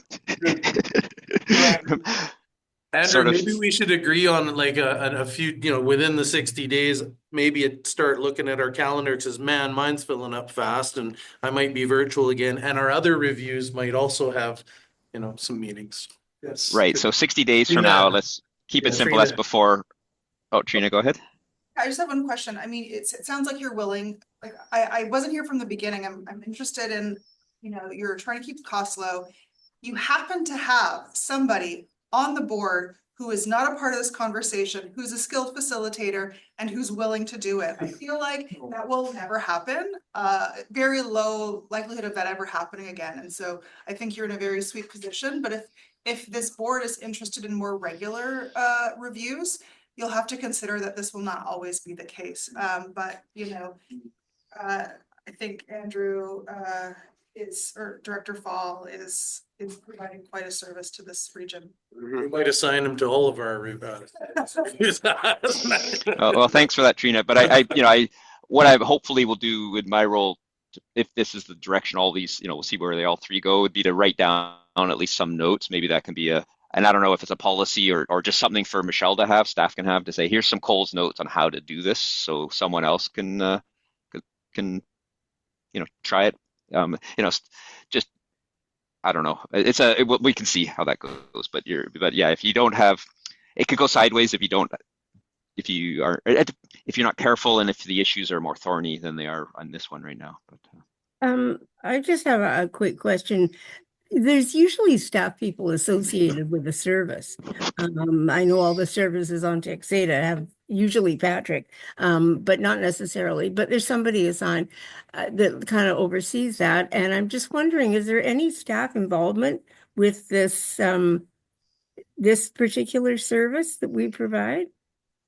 Well, that's a good question. And I'll ask Michelle. I assume because it's a contribution service, I assume it's basically just finance Just a admin. contribution. They just say, cut a check, just like the contribution services for the Skeety Health Center or for, Kelly Creek Community School and so on. But I think that's a question. I'll add it into the things we want clarified. So this is like clarifying how this service is structured. So if there's a staff member, who would we even ask? Is there someone to, if it's Parks, you could ask Patrick Parks questions, but who is this even? Based on the staff reports, it's usually Al and Linda. Mm-hmm. So Al for, speaking with the other CIO, and then Linda because, well, $178,000 check is not something, a low-level employee can sign. It's typically the manager of financial services to sign off. And Exactly. Andrew, you're doing a great job as a facilitator, though, Awesome. just to clarify, service reviews don't actually require a facilitator. They are very beneficial. I think this is really helpful for us because this is our first service review first service review since I've been here. So we're kind of figuring it out, whereas some other organizations are trying to do more frequent service reviews. And I heard was at the TNRD, they're doing it for every single service every 5 years. And I'm just like, oh my God, because they've got way more services than we do.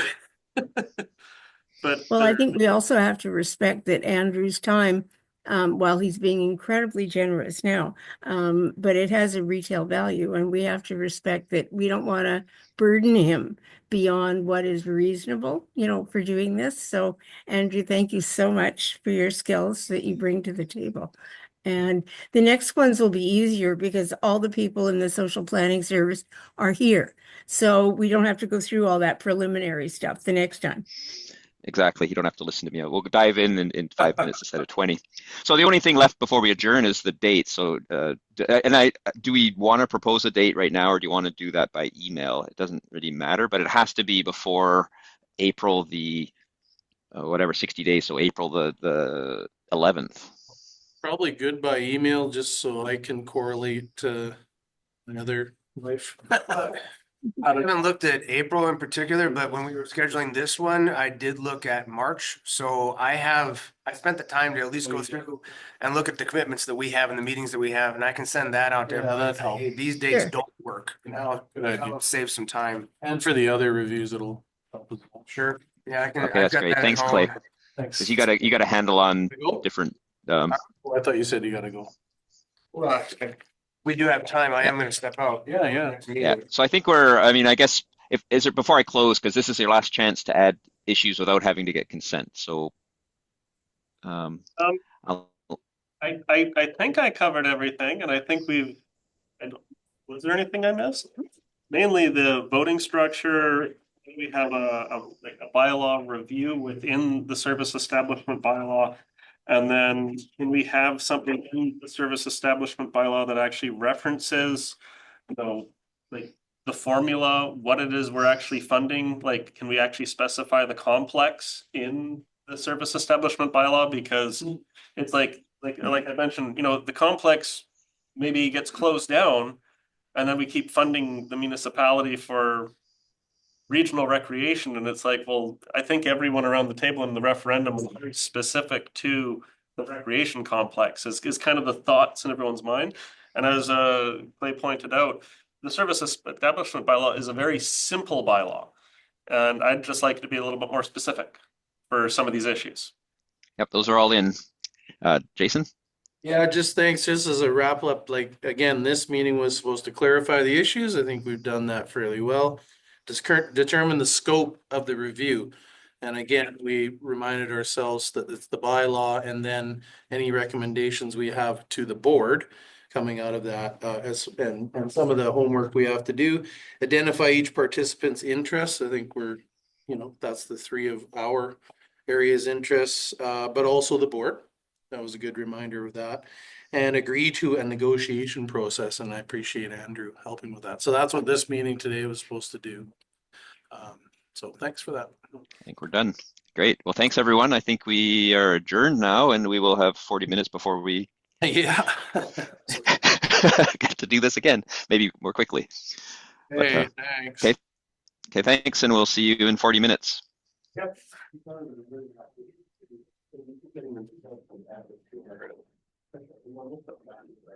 Rob, you sent us the 2016 study, your recreation stuff. I will be back. I gotta make a run to the RRC.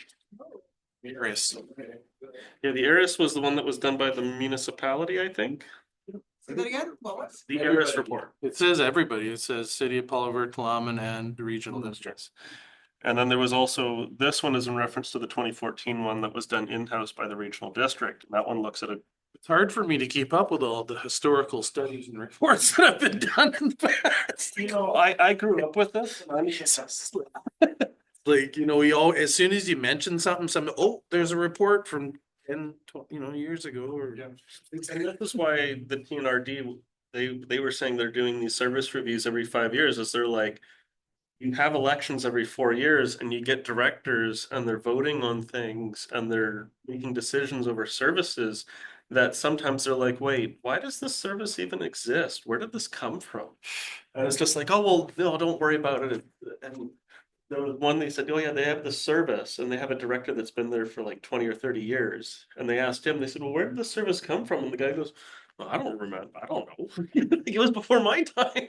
And they found like hundreds of thousands of dollars sitting in an account for the service that wasn't even being used. So now they're doing like negative taxation. So it's like, there's formal service review, there's informal service review, and then there's bylaw service review, which is like between the two. And I'm really curious. Good. Only you are here in person. You could have some. I got to run down and, get covered in hay dust in between and feed my sheep. That was much more fun. It's satisfying, the alfalfa dust in the lungs. That's really, satisfying way to have lunch. Goes with cat I'll fur. for about 30 minutes, but I'll have somebody on standby. Okay, so we're good to go. It's 101. So this is the meeting for the social planning preliminary meeting of the service review.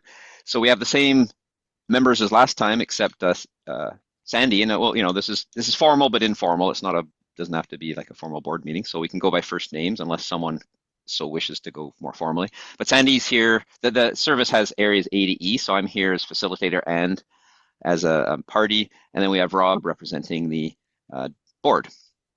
So we have, maybe I'll share the screen again and we can, so for the first, let's see, where is it? Is that the right one? Make sure I'm sharing the right screen. Is that show up? So Rob saw this last time, but that's the, is that showing? Yeah. There's the agenda that we agreed to last time. Do we agree to the same agenda for this meeting? Yep. Okay, we can just dispense with that. Oops, pops.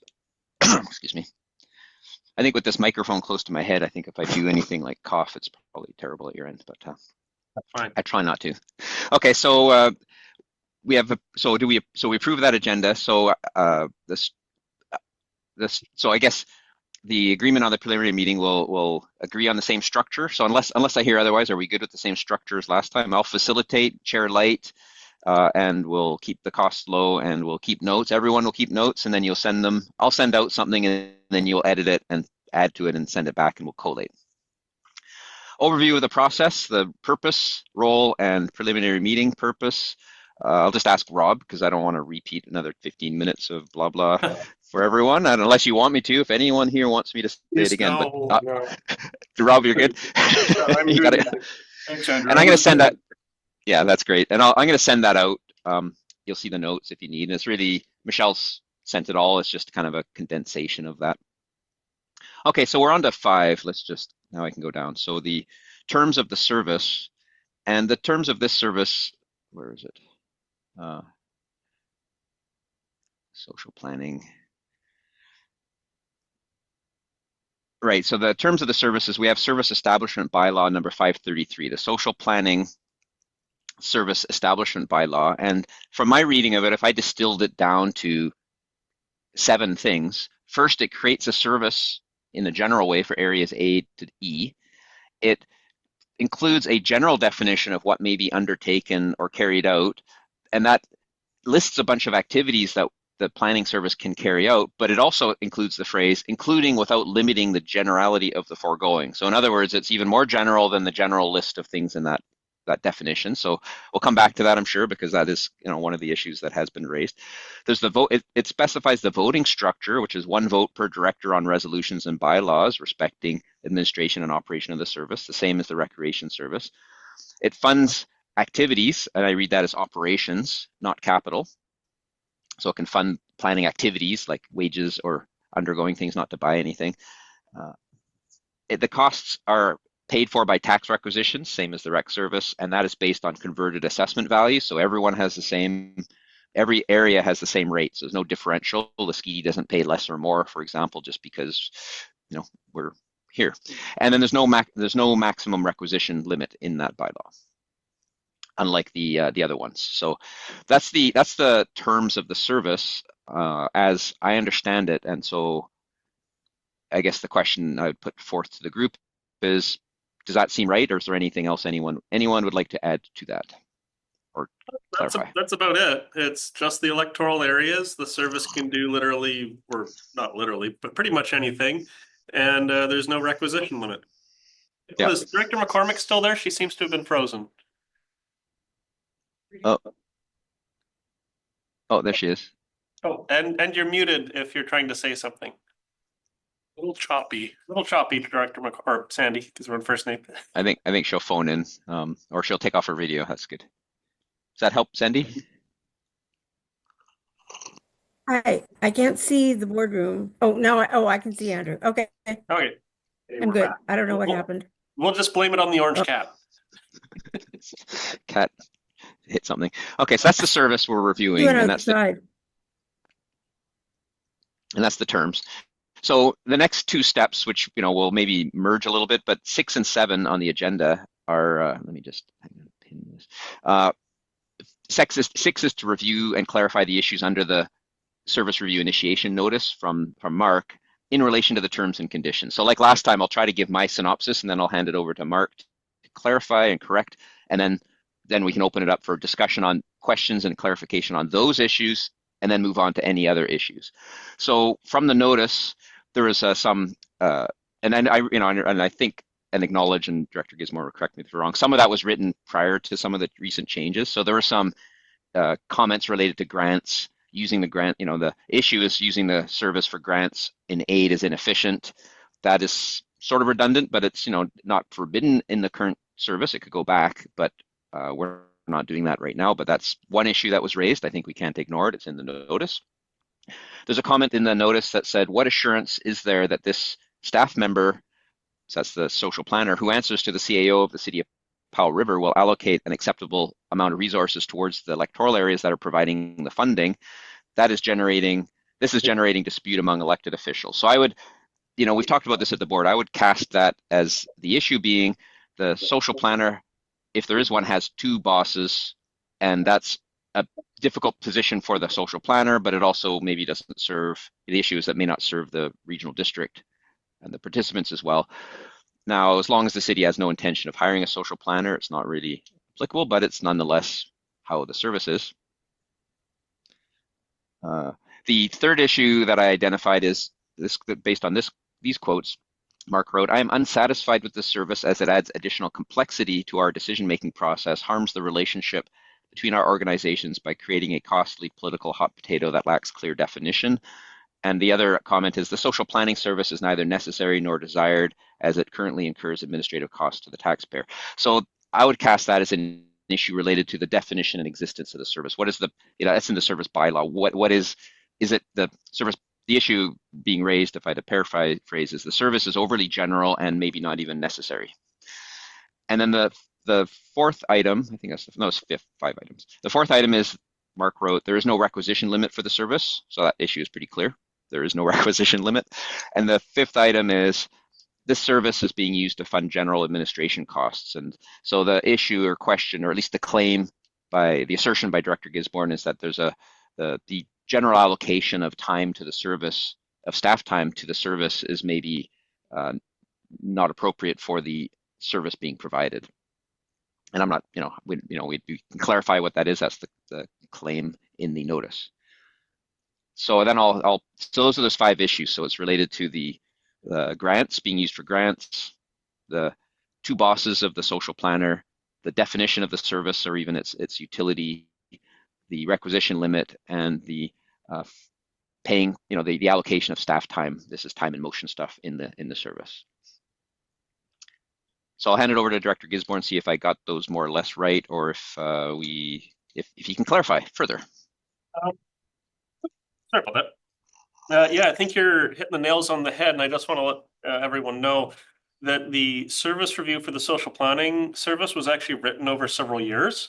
It was like I had a working file and I just kept kind of adding to it. So then when I submitted the service review for the social planning, like we had done the informal service review, which, went over the issue of like grants. So we were able to dial that back. So that's the first item, was we were using it as essentially an electoral area grant and aid. I'm very thankful that the board kind of recognized the complexities of that. However, the service can still be used for that. So like, we might go through our budget and go like, let's actually put $1 million into the social planning service and use that for grants. And electoral area B grant and aid, or any electoral area grant and aid, there is a requisition limit that is set on those. And the social planning service not having a requisition limit creates this kind of avenue where we can do grants and aid to whatever amount we want. Now, thankfully, our current board has restraint, but as we know, as we see south of the border, government can change personalities wildly in every election. So having that out there is a big concern when it comes to grants and aid. The planner position is something I think we've touched on and had some conversations with the municipality. That was actually the main reason I consented to the service in 2018, because the service got first, second, third reading, and then there was the election. And then when it came to adoption, I do recall it was like my first month and I went, well, why are we adopting the service? And it was, well, this is to help support a regional social planner position over at the municipality. And it seems like that no longer exists. So the thing that kind of got me over the edge to consent is no longer there. So that's that planner position. The definition, everyone I've shown this service to, including other elected officials from other jurisdictions, they go, wow, that service, like you can do anything with that. Like a golden rocket ship to the moon, like might actually fit under some categories. And as you know, well, maybe not, I'm a big fan of the regional district siloed services model, where, the fire department service is very specific to fire protection. I'm not a huge fan of a catch-all service, especially if it's not participated in by all members of the board. So if this was a social planning service that included the municipal participants, I think that would be a very different conversation, because then that could be what some regional districts have requested, like kind of like a municipal style service where everyone can participate and everyone can throw money into it and we can do all kinds of funky things. That's not what the social planning service is currently doing. It's actually doing very little. Then there's the issue of the requisition limit, which was brought up very accurately. And then there are administrative costs. And with the service as it is, I don't see a reason to even keep it. And it almost feels like Area B is now participating in a service that can do economic development. And Area B has historically never participated in the economic development service. So this seems like a roundabout way for getting Area B into an economic development service, which was never really the deal. So Hence why I'm bringing this before us, and I'm curious to know what everyone else thinks about this service, and we can just kill it. That'd be my first choice. So that's an option, definitely. So I'll go around. So first, I'll open it up for questions to Director Gisborne or clarification of what those issues are. And I guess it'll be hard to separate them out, but we'll ideally, if you have a new issue, we'll add that to another list. So we'll start with, are there any issues that are raised in the notice that uh, aren't clear? So it's the bylaws, the existence of the service, the definition of the service and scope and purpose, the no requisition limit, the how the I'd call it overhead costs, how those are done, which is more of a question, and then the grants and the two boss issue. And I missed one point that wasn't really included with the notice to the province because it actually impacts the province. And it's a 6 point, and it is future downloading from the provincial government. It's one of the few services that the province has in their legislation that says, oh, there's no requisition limit on it. And social planning and social issues are historically the purview of the provincial government. So one of my concerns is this could be an avenue for future downloading from provincial authorities. I don't think they're there yet, but you never know with the province. And I'm not a huge fan of them dumping more stuff on us because they want to. Right. I'm glad you clarified that, because actually, when I read this massive list of sort of potential may do this, may do that, that's what I thought of as a lot of this isn't our purview, but we advocate, but I appreciate you adding that. So the potential, I'll add that as potential risk of future downloading by the province as an issue that is to be at least discussed and debated on. So the Okay, 6 anyone else have? I have a couple comments, but I'll first go around the table for everyone else. So throw my 2 bits in. I agree about the downloading, and haven't been using that word an awful lot.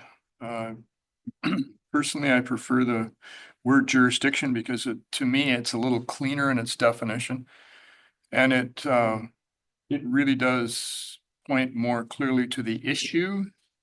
The word downloading is a verb and it's blameful. I think the issues are complex, but I don't want to get into that.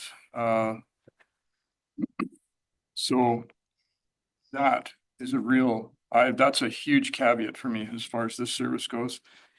Generally speaking, and I really must speak from the viewpoint of the board, it's the administrative staff time costs, the confusion that comes from redundancy with other services, particularly as it's only been used for grants. And the most recently, like last year, and I was going through the financial plan to try to figure out exactly what it was used for, and I didn't really get good conclusive data that satisfied me. There is no social planner anymore. The social planner left her position in the fall of 2023. There was no line item on the city's 5-year financial plan for 2024, and the city received official notification on paper, which I have a copy of in case anybody wants it. It's just an email basically from the CAO at Tla'amin that they've got their own interests looked after.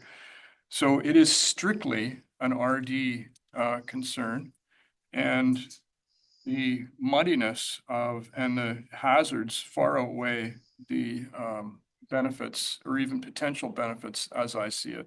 And that's pretty much my whole view on this. Okay, thank you. Sandy. Okay, a couple of things. First, a question though. Downloading, is that more likely to happen if we have a social planning service than if we don't? Like, what is the fear of downloading in relation to the existence of a social planning service? Well, I can address that. Mark might have other comments, but really the risk, I think this relates to the lack of a service requisition limit primarily. So of course the province can download whatever they want on their children and say, sorry, you're now grown up and we're going to, force you to Responsible do now. this or do that. So you're going to take on more. We're just because we say so. What they can't do, unless they change the Local Government Act entirely, is force us to change how services are established and force taxation. That we can't do. But the social planning service has no upper limit, so they could download something that would, if we had to do it, and if it had to be done through social planning, then you'd say, well, now that doesn't mean that you wouldn't say, well, there's another service without, it's not the only service without a limit, so we may have to do it through another avenue, because I'm sure if the province isn't so foolish to only force certain of its children to do things. But that is I think the relation of the risk is that without a requisition limit, it would enable that in a more easy manner. Okay, I get that. Just a quick comment about what it was used for. What the social planners did was generate reports on topics that the Social Planning Advisory Committee requested. Those included childcare, poverty reduction, and there was a whole raft of really excellent studies. Now, what those contained were recommendations. So it was up to the political bodies to decide, did they want to implement those recommendations? And so then that becomes a political decision. So that was not the function of social planning. Really, those studies were meant to present options, and then the rest of it was sort of take it from there. I get my thoughts are, I agree we don't need the social planning service. It's just, I agree for all of the reasons already stated. But I don't believe that that truly means that I don't value those services in our community. And I think that's where we kind of almost need to have a distinction amongst ourselves. How can we continue to support the needs of the community in ways that were not dreamed of by local governments 5 or 10 years ago, but now are just become part of our purview because nobody else is doing it? We're the bottom of the decision-making heap, so here we are. But nonetheless, these are our people and they have needs. And I guess if we're not prepared to act on the recommendations from reports generated, then there really is no point in having the service.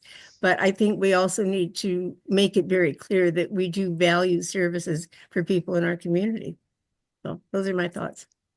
Thanks, Clay. I'll go around. I'll make everyone who hasn't spoken yet a chance, and then we'll come back to Mark, and I'll speak as well. Clay, go ahead.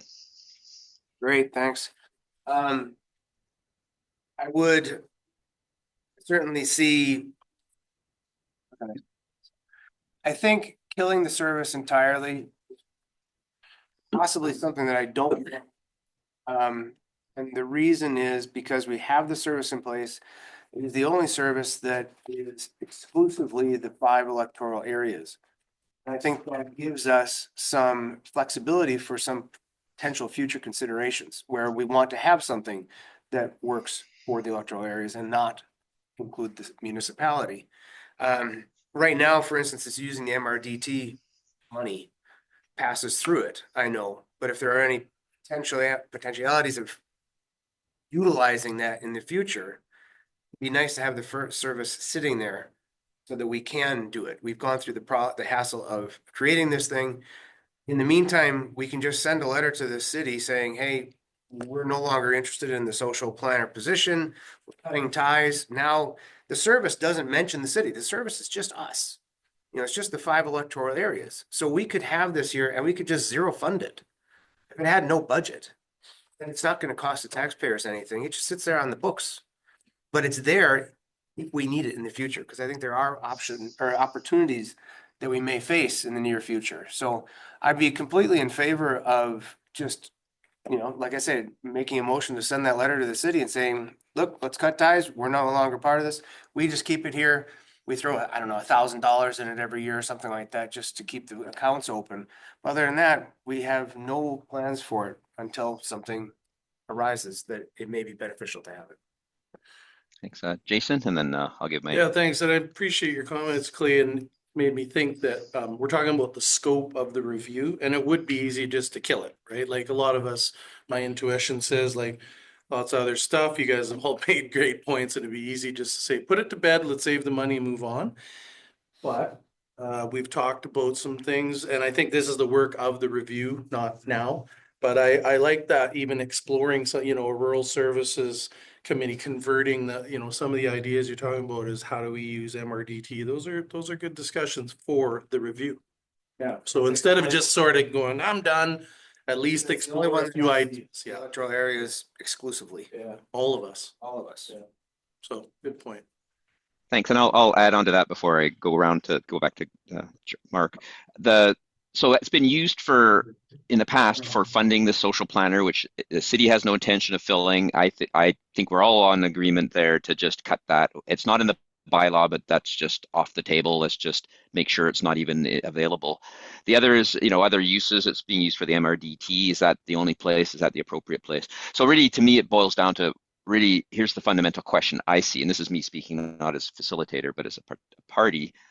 What is the relative costs and benefits of maintaining and amending this service to actually achieve something useful, given that it exists, versus the cost of reestablishing a new service if we want to do something with electoral areas A to E? That's really what it comes down to. We have a service for electoral areas A to E. It's pretty broad in scope. So if we narrowed it or refined that definition and ideally put see if there's a tax requisition limit. There's a few questions. So what the risks, really articulating the costs, risks, and benefits. And I think that's, to me, the purpose of this review, and not for today. That's the issue. That's the number one issue in my mind. And when we have our negotiating meeting, that would be what I would suggest we look through. We say, okay, here's what are the pros of it? What can it be used for? What do we want to clip out? How would it look like? So if we could walk through and say, how would it look like if we amended it? And could we get something close? And is that got too much of an overhead? What is the actual cost of just keeping a service sitting there stagnant versus the cost of setting up a new one? What is the cost of amending it now versus a new one versus just getting rid of it and just going back to the drawing board if we want something? So that's more or less, and I think you need to lay that out in my mind to do it properly. Pros and cons, net benefit, and then we might see either it's better to just withdraw from the service and eliminate it, or amend it and everyone stays in, or amend it and some participants stay in. I mean, those are three possible outcomes. Okay, go ahead, Mark. Oh, thank you. Participating for Cindy now. Oh, I was like, hey, are you coming? I don't think he is up for. He's not part of it. No, no. He's not. Our board representative. Good try. I didn't know this worked because I missed the very beginning. No, it's all of this good. one, so. Thank you for. Sorry, Thanks for listening. You're still welcome as a member of the. I'll just keep working on my other stuff. Okay. See, this is the first issue with social planning is the city wants to get in. Trying to get in. Rob is representing the Board. Yes. We have to have a board rep. Board rep. rest of you are, Areas. So I'm wearing my. Yeah. okay. Where is it? Yeah, we have, so areas A to E, all electoral areas are participants. So we're actually only here as participants. I'm here as facilitator as well. And Rob's here appointed by the board, but Cindy is not here because, or her alternate, because as part of the group, because the board, there's only one board rep. As an example. The city our doesn't last one- participate. Yes, thanks. Our last one was only areas A, B, and C in the review, but Sandy sat as representing the board.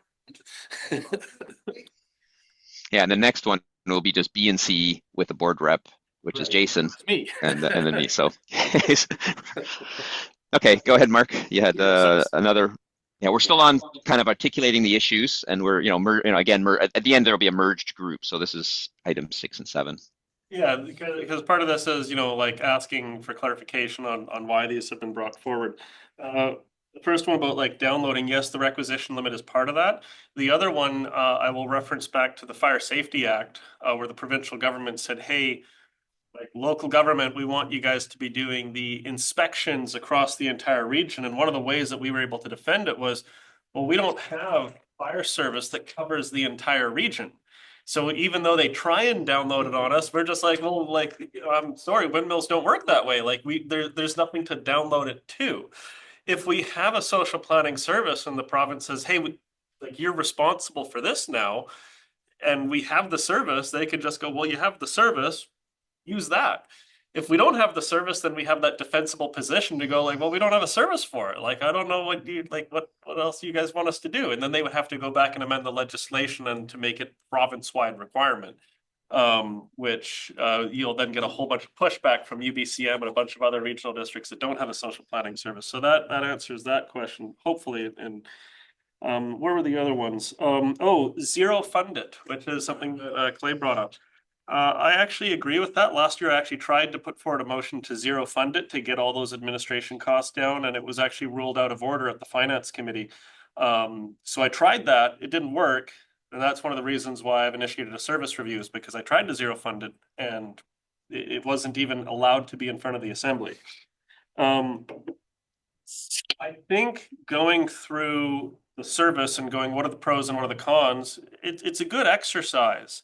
However, we are in government, and I will remind everyone the purpose of government, and this is something that's very old. I didn't come up with this saying. The purpose of government is not to make good decisions quickly, but is to prevent bad decisions from being made quickly. It is to slow down potentially bad decisions. That's why when I look at a service that has no requisition limit and allows you to essentially do anything, an idea might come up amongst the board that, oh, this sounds like a great idea. And boom, we adopt it, we put it into the service. And there's a reason why it's better to go through the service establishment bylaw. There's a reason why regional districts are structured the way that they are, is because sometimes, like, I have a great idea that we can have for a service, and then it's like, you get the staff report and I go, man, what was I thinking? So when we get to that, I want us to remember that this leaves a door open for future boards and future generations. If we do see a need in our area for a service, then we can go through that process of creating a new service and having a service establishment bylaw and setting out those expectations. I don't like just keeping the blank check because it's a blank check. That to me is where I'm just going like, hold on, like we can use this thing to provide paratransit. We can use this thing to provide homeless shelters. Like we can use this service for almost anything. And I'm really glad that the MRDT was brought up. And I think that should be added as the 7th point.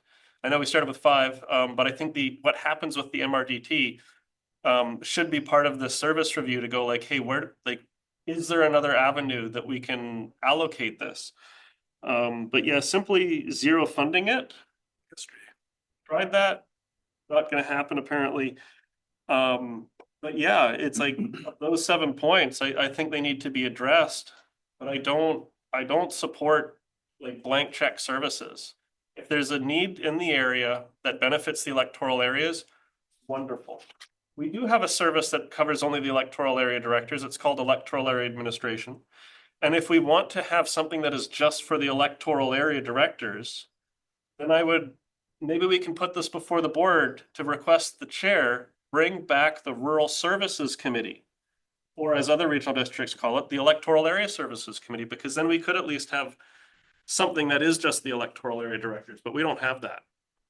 So to have a service that is voted on, of course, by the municipality, because it all goes through, the whole or finance, it's not just the electoral areas. It's the electoral areas paying. That's where we've had issues around grants where it goes, oh, well, this is a social benefit, so let's take it from social planning when it's, say, an initiative that's in the municipality. It's not meeting its intention. And I have the 3rd point. I completely agree with Sandy McCormick that we do need to see social value in the work that we do.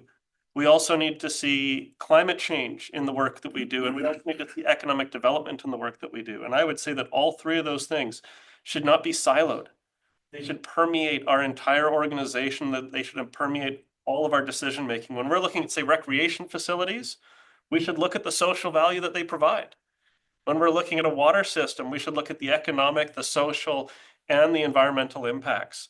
But to have just one service that's for social, and then we say get into land use regulations, we go, we don't pay attention to the social impacts there. It's like, well, no, it should permeate our entire decision-making process.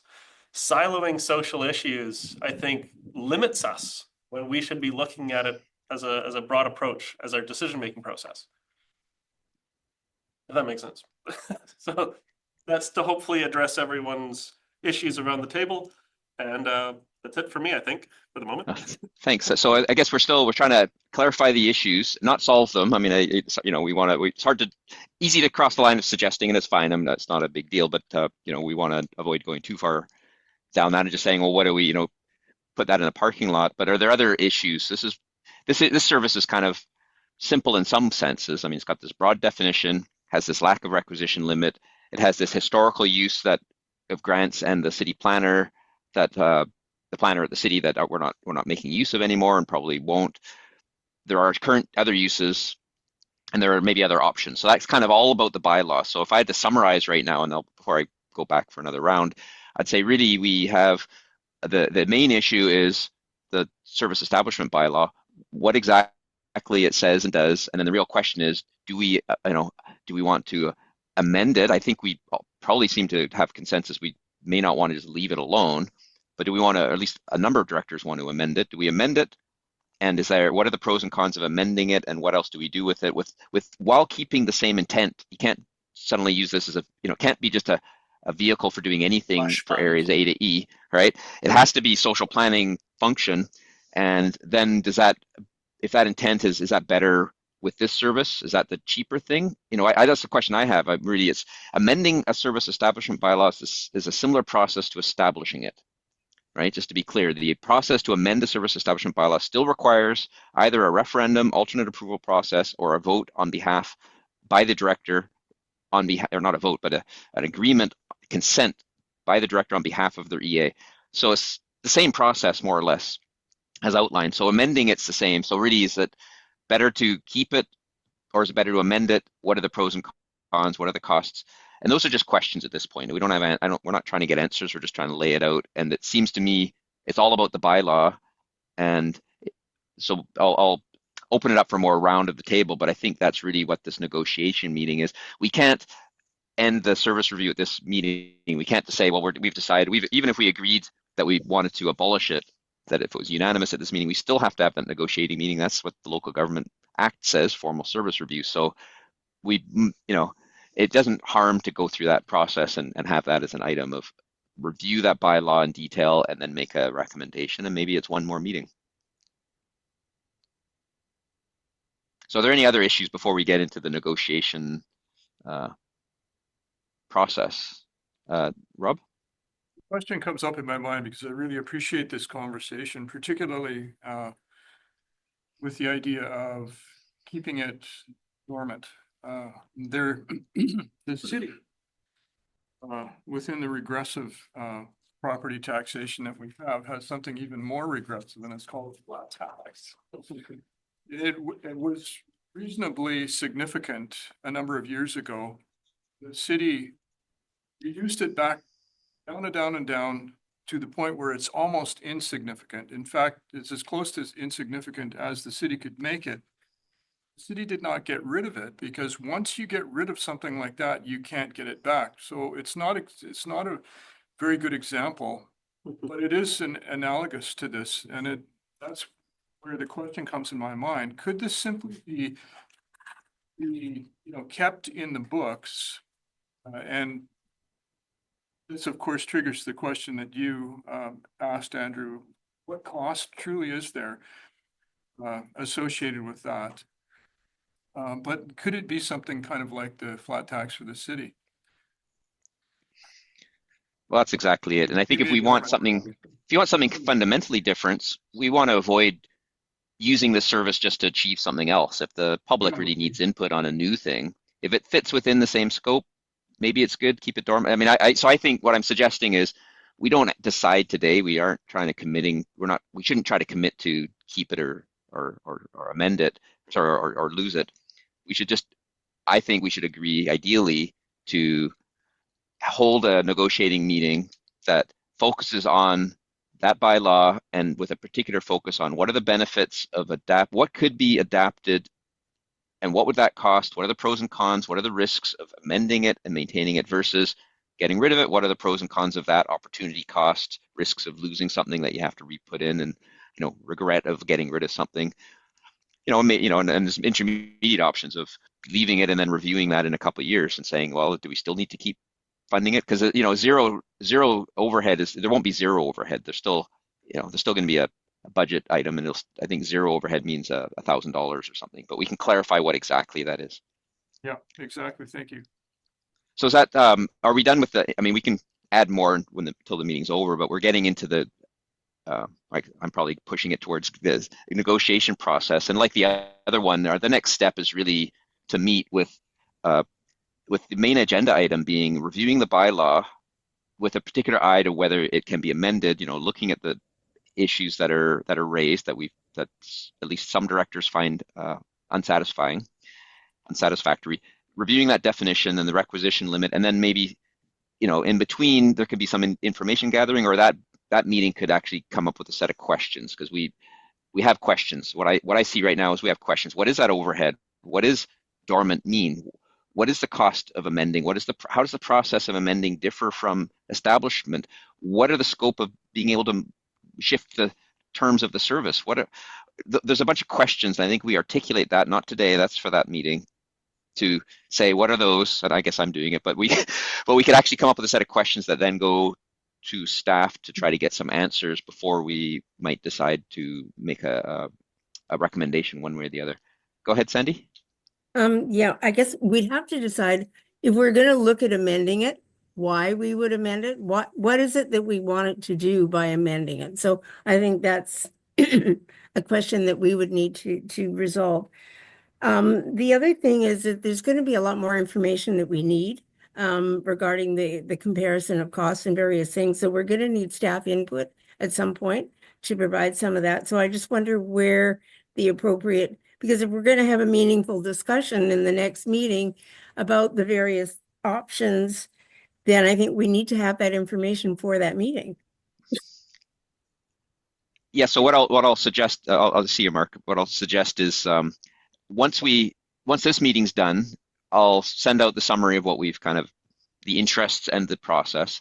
Then and we've got a bunch of questions. I mean, I don't have all of them, but we basically want to know for sure overhead, costs, process, a few things like that. I'll pass, Michelle will get those, and maybe some of that can be done, because some of it might not be too much of an overhead, and some of it might, she might say, well, the group needs to do that in the negotiating meeting. They need to make a request and it's got to go through the board, blah, blah, blah. I don't know that process, so we'll have to see. And that might mean two negotiating meetings if we are to go down that road.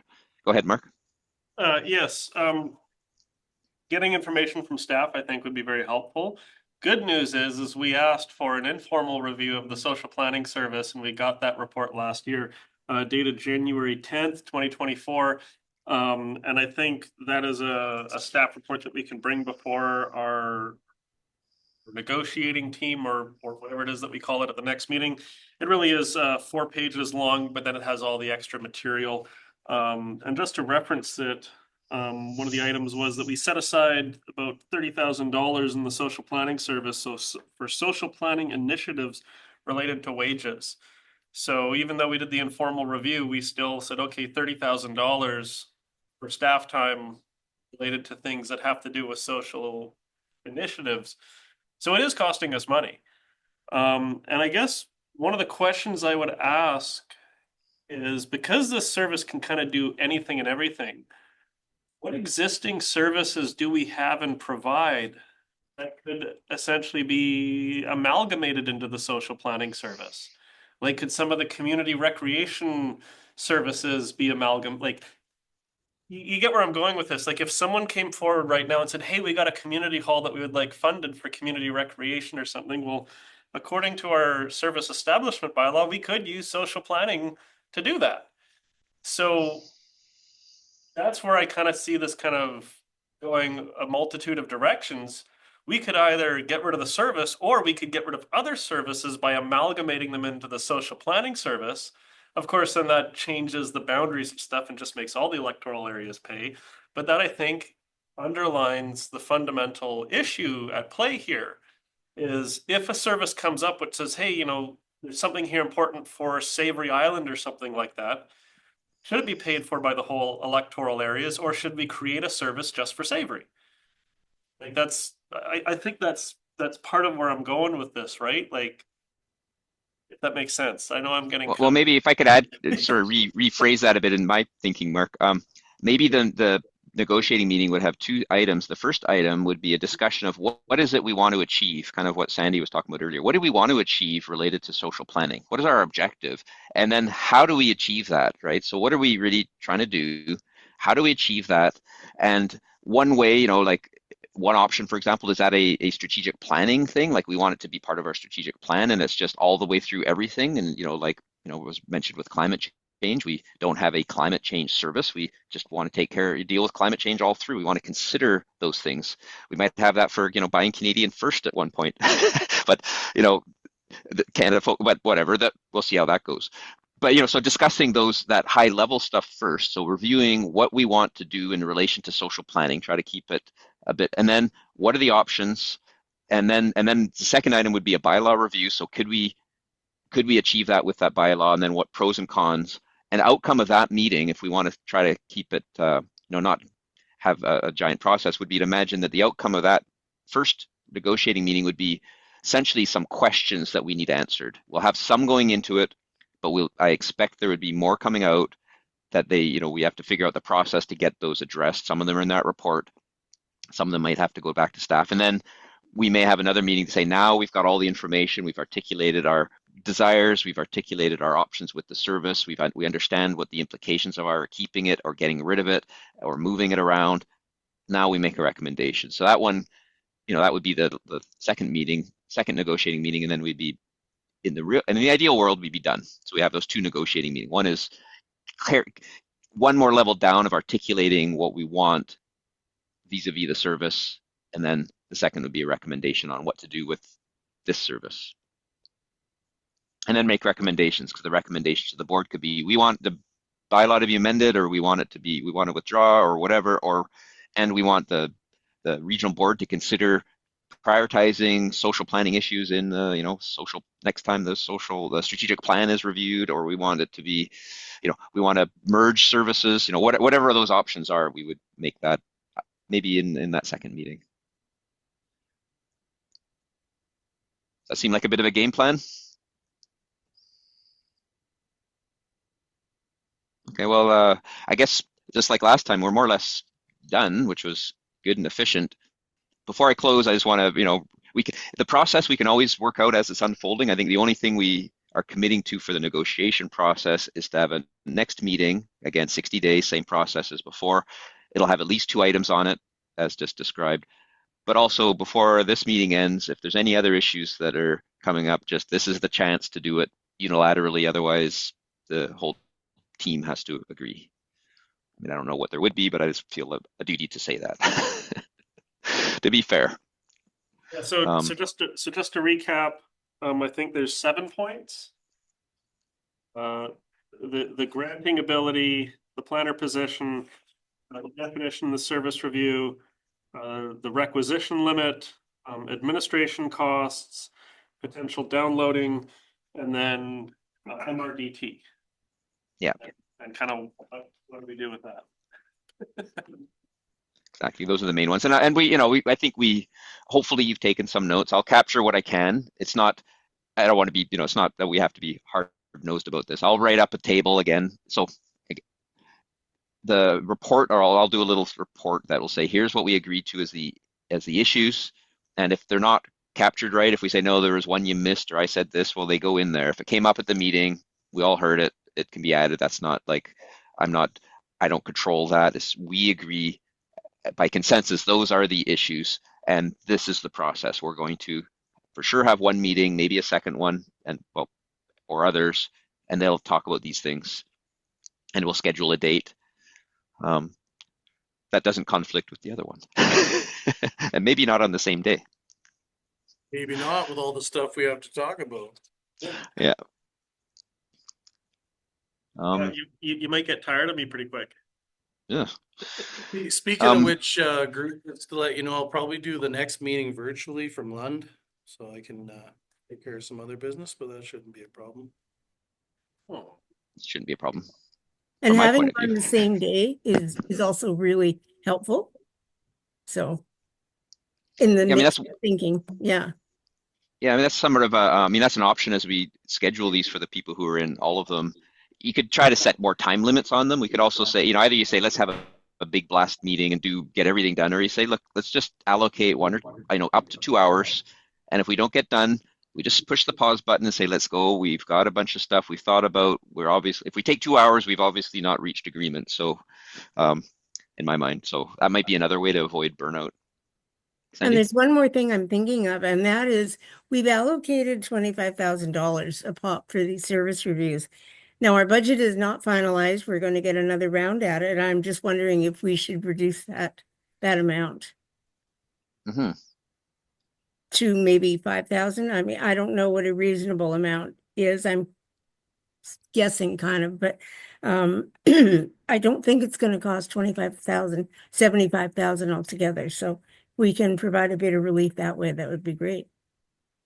I think that makes sense. And I think, we don't need to necessarily make a recommendation formally here, because I don't think that's the purpose of this meeting. But I think at the next budget meeting, any one of us just make the motion, and if it, then it'll be considered by the board. I think it's as simple as saying, I move that it should be like that. Someone seconds it, and then you could say, we talked about it at this meeting, and we seem to reach agreement that we don't need, 25,000 for this. We can have some tax release.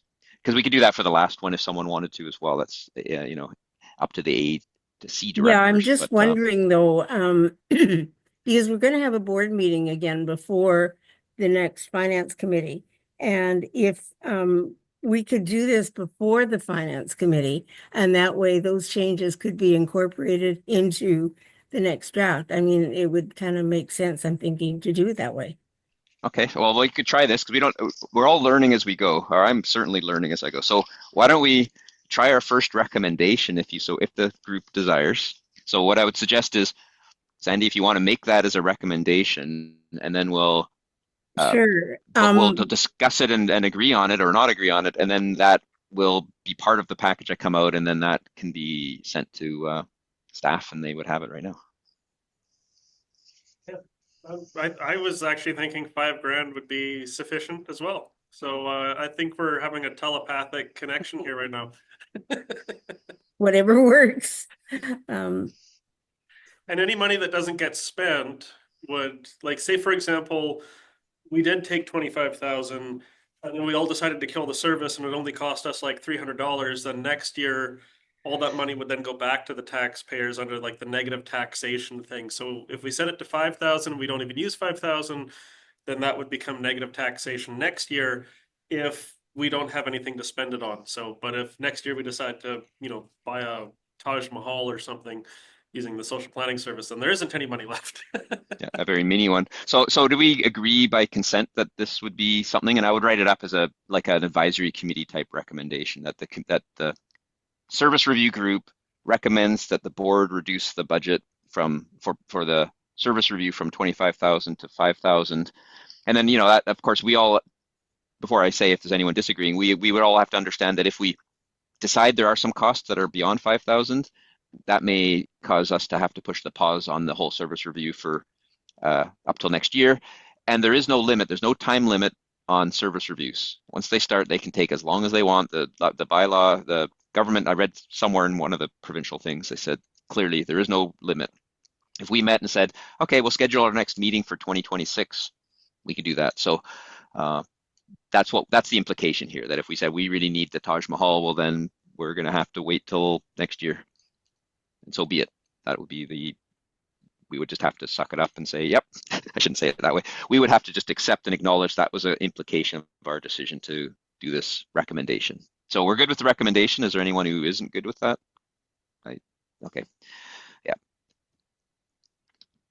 Okay, and the one for the recreation service, well, that's just, that would have to come up at finance. I think we can't go back on that one. Okay, so is there anything else anyone has before we adjourn? I think we did a good job on this one. We're all starting to work on other stuff now, so. Yeah. Okay. We're distracted, so we're adjourned. I think we're done. Okay, no, we're adjourned. That's fine. I just want to remind everybody, I got sorry, a notice Clay. from Tracy that some people have not filled in their CAO evaluations. And apparently the deadline was yesterday, but she's extended it to Friday. So if you want to have your evaluations included in the report, please get them in. These are public meetings. It's just a reminder, I haven't said anything about anybody. Yeah, no, thanks for that, Clay. I already good. emailed her a few days ago. So we'll see you in an hour to talk about fire department stuff. Other than Rob, thanks for Yeah, you being the won't board see rep, me. and Yeah, you won't Sandy. see me either. Okay. Enjoy the sun. Yeah, but Andrew, before I go, just about that part about reducing the budget. Now, we didn't discuss this, it didn't come up during the rec service discussion, but all the same people are here. And I'm just wondering if we could agree that that recommendation should be for all three of the service reviews, since we're all here anyway. Or does anyone not want to make? Oh, does anyone not want to make the recommendation to reduce the budget for the recreation service for the service review from 25,000 to 5,000, with the same caveats as we just did for the social planning service? Go ahead, Mark. I would actually be more willing to reduce it to 10,000 because as we get into the recreation complex service review process, we may want to like include the municipality and may have a bit more in-depth discussion. I think social planning is pretty simple. But when we get to the recreation one, my hope and my plan is to have it under 5,000, but I can see it kind of getting a little bit bigger, and then we might have to, invite some folks for lunch and things like that. And so I'd be happy with 10,000 if that's okay with everyone else.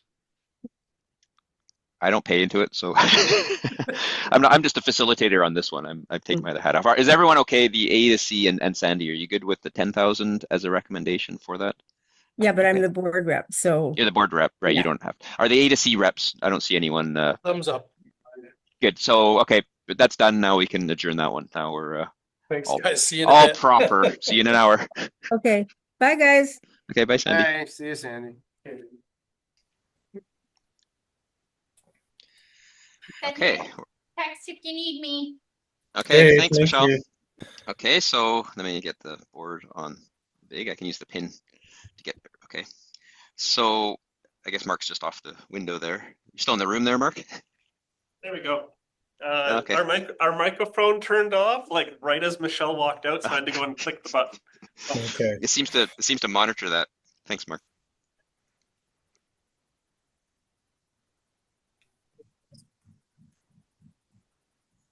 All right. Are we ready to go? Okay. Yeah, I think so. I think Mark. I don't know where Mark is. He's just off the camera. Oh he's yeah, there. I can't see him there. There. So I was Okay, just trying to well- make our sound work. Right. There. Oh, good. Okay, thanks, Mark. So we're good with the same. Everything as before. The agenda is good. You're fine with that. The agreement of the structure of the meeting, the overview process. Don't need to do all that. We can dive right into review of the terms of the service. When we started, it was value and the cost allocation based on converted assessment. Bylaw service is very narrow. Kind of allows addition went up to 75 cents per $1,000 net taxable. The service don't, derived from, I'm trying to figure out the language for this, but the derived from or following on service establishment are a number of other bylaws and policies that I think they can be considered in a service review, but I think they need to be agreed upon by the parties because a service Yes, review we do. requires, it's about the service establishment bylaw, which is the actual terms of the service. But it's hard to talk about the fire department without talking about I guess what's called the operations bylaw. So each fire department has a bylaw called the Malaspina Volunteer Fire Department, the operation of the Malaspina Volunteer Fire Department, and that lays out the roles of the fire chief. And then there's also these service level policies. We've looked at those before, especially for Laskidi, to allow us to not be in North Island 911, to allow us to, so to actually lay out, what does Malaspina do? And I don't have it right in front of me, but Malaspina does fires, first responders, roadside stuff, right? Like roadside emergencies. So it lists out what those service levels are. So it's hard to talk about, I think, whether this group would dive into the tax rates the same between 75 cents per thousand. Have other thoughts on that? Yeah, that's my understanding is the bylaw is the tax rate, the boundary, like the kind of service that it provides. Yeah, and it's very much at my town hall to Laskidi because public, they understand what may make sense in their head about how these things work. And I showed them, here's the bylaw that actually creates the LIVFD. And it's like so generic. I say it doesn't even mention the fire department. It just said it's more or less creating the bank account. Like the service establishment bylaw is almost the main purpose in my simple mind is it creates a bank account in these, it creates a It's a silo. So bucket. it It's a creates the bucket. bucket. It creates Yeah. a sheet on our financial statements, our financial reports, creates a place to collect money and spend money, and then a very general thing about what it is. And sometimes you can get more in there. I mean, they're open to have more, but then, and I think in some regional districts they put more in the establishment bylaws, but of course they're hard to change. So it's sometimes more convenient to say, no, the operational parts outside, service levels, these kinds of things, they're easier to change. But then where do you draw that line? And this is actually up for this, these you three to draw the line. I can't draw that line. The bylaws for sure in scope, but when you want to talk about, if you want to include anything beyond the bylaw, well, then it raises the question, well, where do you stop? So you guys have to agree on what else would be included. Do you agree on that, and where does that stop? So that's basically this service. Is that or more or less good? Now if we go on to item Hey, 6, Andrew. yeah, go ahead, Jason. Sorry, I was just gonna, before the two directors that actually have the service, are just gonna start talking. I just thought I'd add that interesting in this one, and it's just you mentioned it is like where my mind goes just about the bylaw, is that this area has established boundaries like we all do, and so that is potentially part of the review. It hasn't been identified in the director's reasons for doing the review, but it's just an interesting thing. Sorry. International call. I think I'll cancel that one. Thought that was me. Yeah, right. So just thought I'd mention it is part of the bylaw, right? Is where those boundaries are, and I haven't even heard what the director's thoughts on those boundaries are over the years. So just thought I'd Well, mention I'm gonna pop that into item 7 because I think that is any other issues since you've raised it, Exactly. it's an issue. Mhm. Okay, so I'll if we're good, do either Clay or Mark, do you have anything before I'll give a review of the notice or my understanding of the notice? Sorry, Oh, guys. what's that? That's not me. That's you. Okay. So Okay. it's right in my ear when I hear that. It's like, wow. Okay, so this is what I understand from the notice, and this notice was, I'll admit, more complicated to really parse out what exactly the issues are. So Mark, you're gonna have to follow up, but I'll give my thoughts on it and my suggestions. And again, it's not for me to say what really is in or out, but I'll just give a thought of whether it's how this works and really what the difference is between description of the problem versus the issues to be resolved. I mean, that's the line. So there's these sections. I'll go by through section. The first section's on the gossip. It's the title. And I understand the background. I'm not sure what the issues are exactly that would fit in a service review, and and if it's about HR, human resources, that's kind of out of scope. Would be my thoughts, but I just don't know exactly what the issue is there, as opposed, other than possibly, communication between senior staff and the board about the workings of the fire department, whether that's actually the underlying issue there. And that, Right. so I'll leave it to Director Gisborne to clarify that. The cost section, it's pretty clear that there's concerns. Director, Mark has concerns about increasing costs, as we all do in our fire departments. So yeah, so what is, what is, how that gets resolved in a service review? Well, that's, related to the maximum requisition, but it also is related to budget issues and so on. The third item or third issue is in the section contact between the board and boots on the ground. And I would recast that as saying that's really about communication between the board and the fire department. So what is, just concerns, Mark has concerns about limited ability for communication between the board and the fire department directly. And questions about, then there's sub questions which might be getting into the weeds a bit for this meeting, but it's, how and why that was changed. And I'll give a couple thoughts on that in a moment. And the questions related about what fire departments are being told regarding communication with directors. And again, whether those are in or out of scope for review, I'll leave it to you guys. But really this how and why it's changed is not unrelated to the change in the status of fire chiefs. So sometime in 2017, maybe it was, and that was when there was the big dispute with the dispatch on Lasqueti. So I was on this this emergency dispatch advisory committee. So I was well aware of it because we were told that the bylaw wouldn't change while we were doing that advisory committee. And then I went and I gave a presentation at the board about our findings, and Patrick Brabazon said, "Oh, but your bylaw reference is wrong."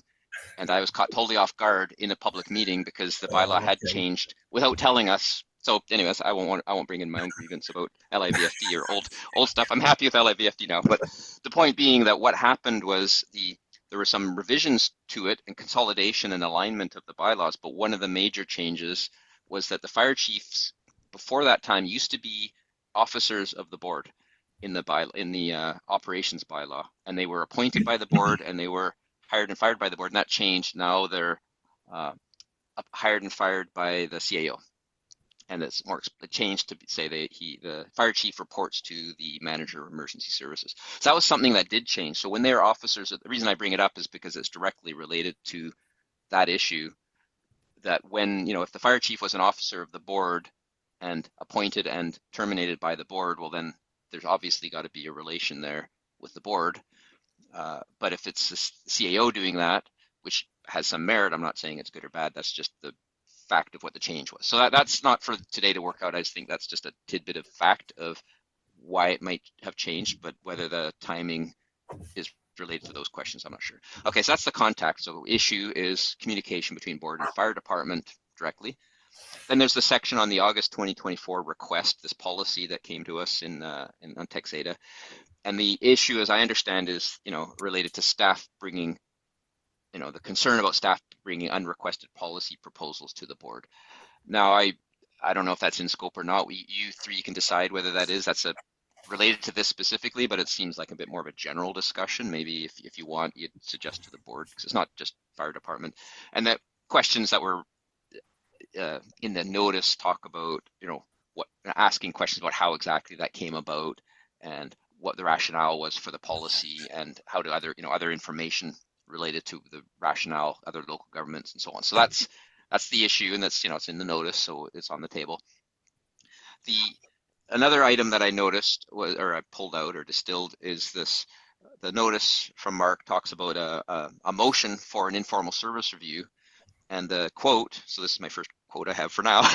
is this is not. There's not been a staff report produced at this time regarding the next steps for a service review. So there was something that came forward at some point, and I have to look back at the agenda, and it related to some advancement on that. But that was the issue. We don't need to get into the solution. But the issue right now is that we're talking about is that a motion was made to start an informal service review, and the concern is that didn't get done in a timely manner. And then the last quote was from the addendum, I guess, of the last piece in the notice, Mark, is that it says that there is a perception being generated that they, meaning Malaspina Volunteer Fire Department, may be tasked with inspections of public buildings. So that's, I guess the concern is how, that's a communication issue. Is there been proper communication of what the inspections regarding the changes to the Fires Act versus the, what inspection means? Because the building inspection. So that's really just that's the issue is a communication one about what is going on there. So those are the ones I have, and I apologize to Mark if I didn't get all of them. I know you did your best to try to highlight. You said it one. I was reading down, and then I was like, which is what, and what's an issue or not? And then you said it's the yellow one, so I went up to the yellow ones, and you had your motion that didn't get passed, and then you had other ones. So I was trying to parse out what I could. So I hope I got at least most of them, and you can take it from here. I would just like to say I think you actually got more of them than I did. So good work, Andrew. I'll go backwards if that's okay. So the inspection one, I included that because, as you know, the Fire Safety Act is actually coming from the ministry, and by including that and having this go to the minister, it was kind of letting the ministry know that, like, hey, the service establishment bylaw is not talking about building inspection. And when this was written, the province was being very, kind of heavy-handed, trying to go like, oh, well, we want the fire departments to take on, inspection of public buildings.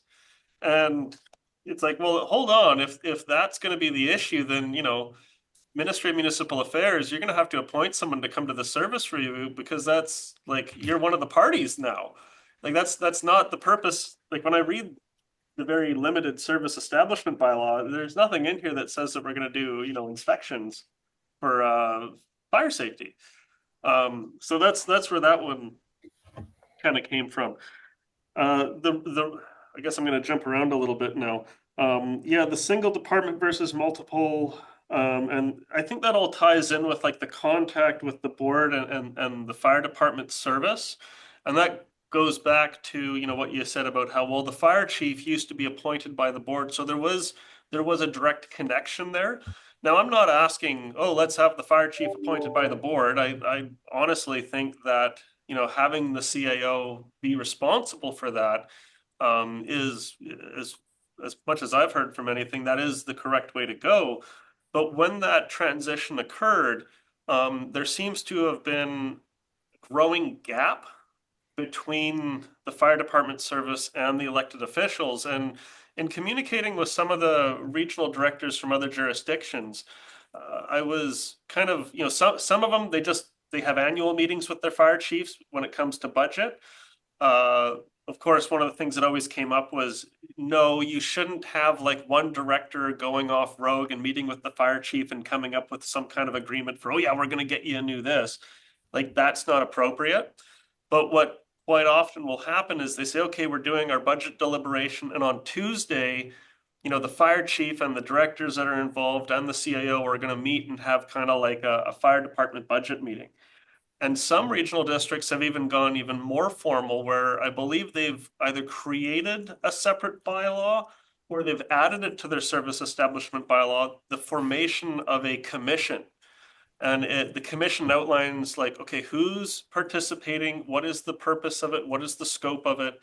And it's really to get it so that the board's expectations of how the policies are being implemented and how that's translating to the, to the boots on the ground is to make sure that those things are in alignment, because fire departments they can be very complicated. And, reading through some of the old historical reviews, because, we've got recruitment and retention reviews and reviews for, how the fire chiefs should be done.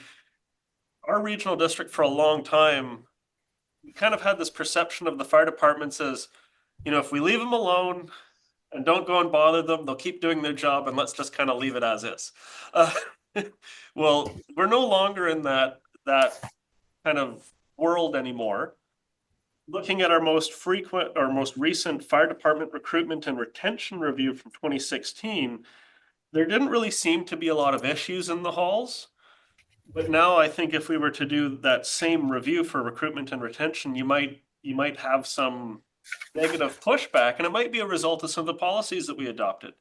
The problem is that just the view of one or two people, or is that a view across the department? It's really difficult for us to know at this high level. And I don't think it's appropriate, that we as directors, pick up the phone and call individual fire members. I don't think that's the way forward. But having a clear line of communication between, say, the department leadership and the board that has some kind of structure, I think is something that could resolve a lot of these issues, because otherwise, you're seeing stuff all over social media, you're getting delegations coming into the meetings, and, our staff are then getting hit from all sides, and some things are political and some things are operational. So I'm not sure if we can add it to the service establishment bylaw, or if it has to be a separate bylaw to, look at, say, establishing some kind of commission where it's the elected officials. And we do have a meeting, say, once a year with our senior fire department leadership, whether it's the fire chief or the deputy fire chief, and definitely have either the manager of emergency services or our CAO present to make sure that we stay on task and that we're not getting into things that we shouldn't be getting into. But at the same time, making sure that our policy direction at the board is in alignment with what's happening on the ground. And I got to apologize for myself. When we did our Fire Safety Act, I was thinking about inspections primarily, but there's also now been this impact on investigations.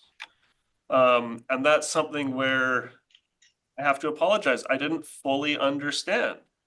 And I'm wondering, hey, how does that impact the folks on the ground? And that's where I'm thinking if there is at least some kind of commission, even having this kind of structure, it's once a year, we sit down, $90, say, hey, how are things going out at the hall? What policies are the issues?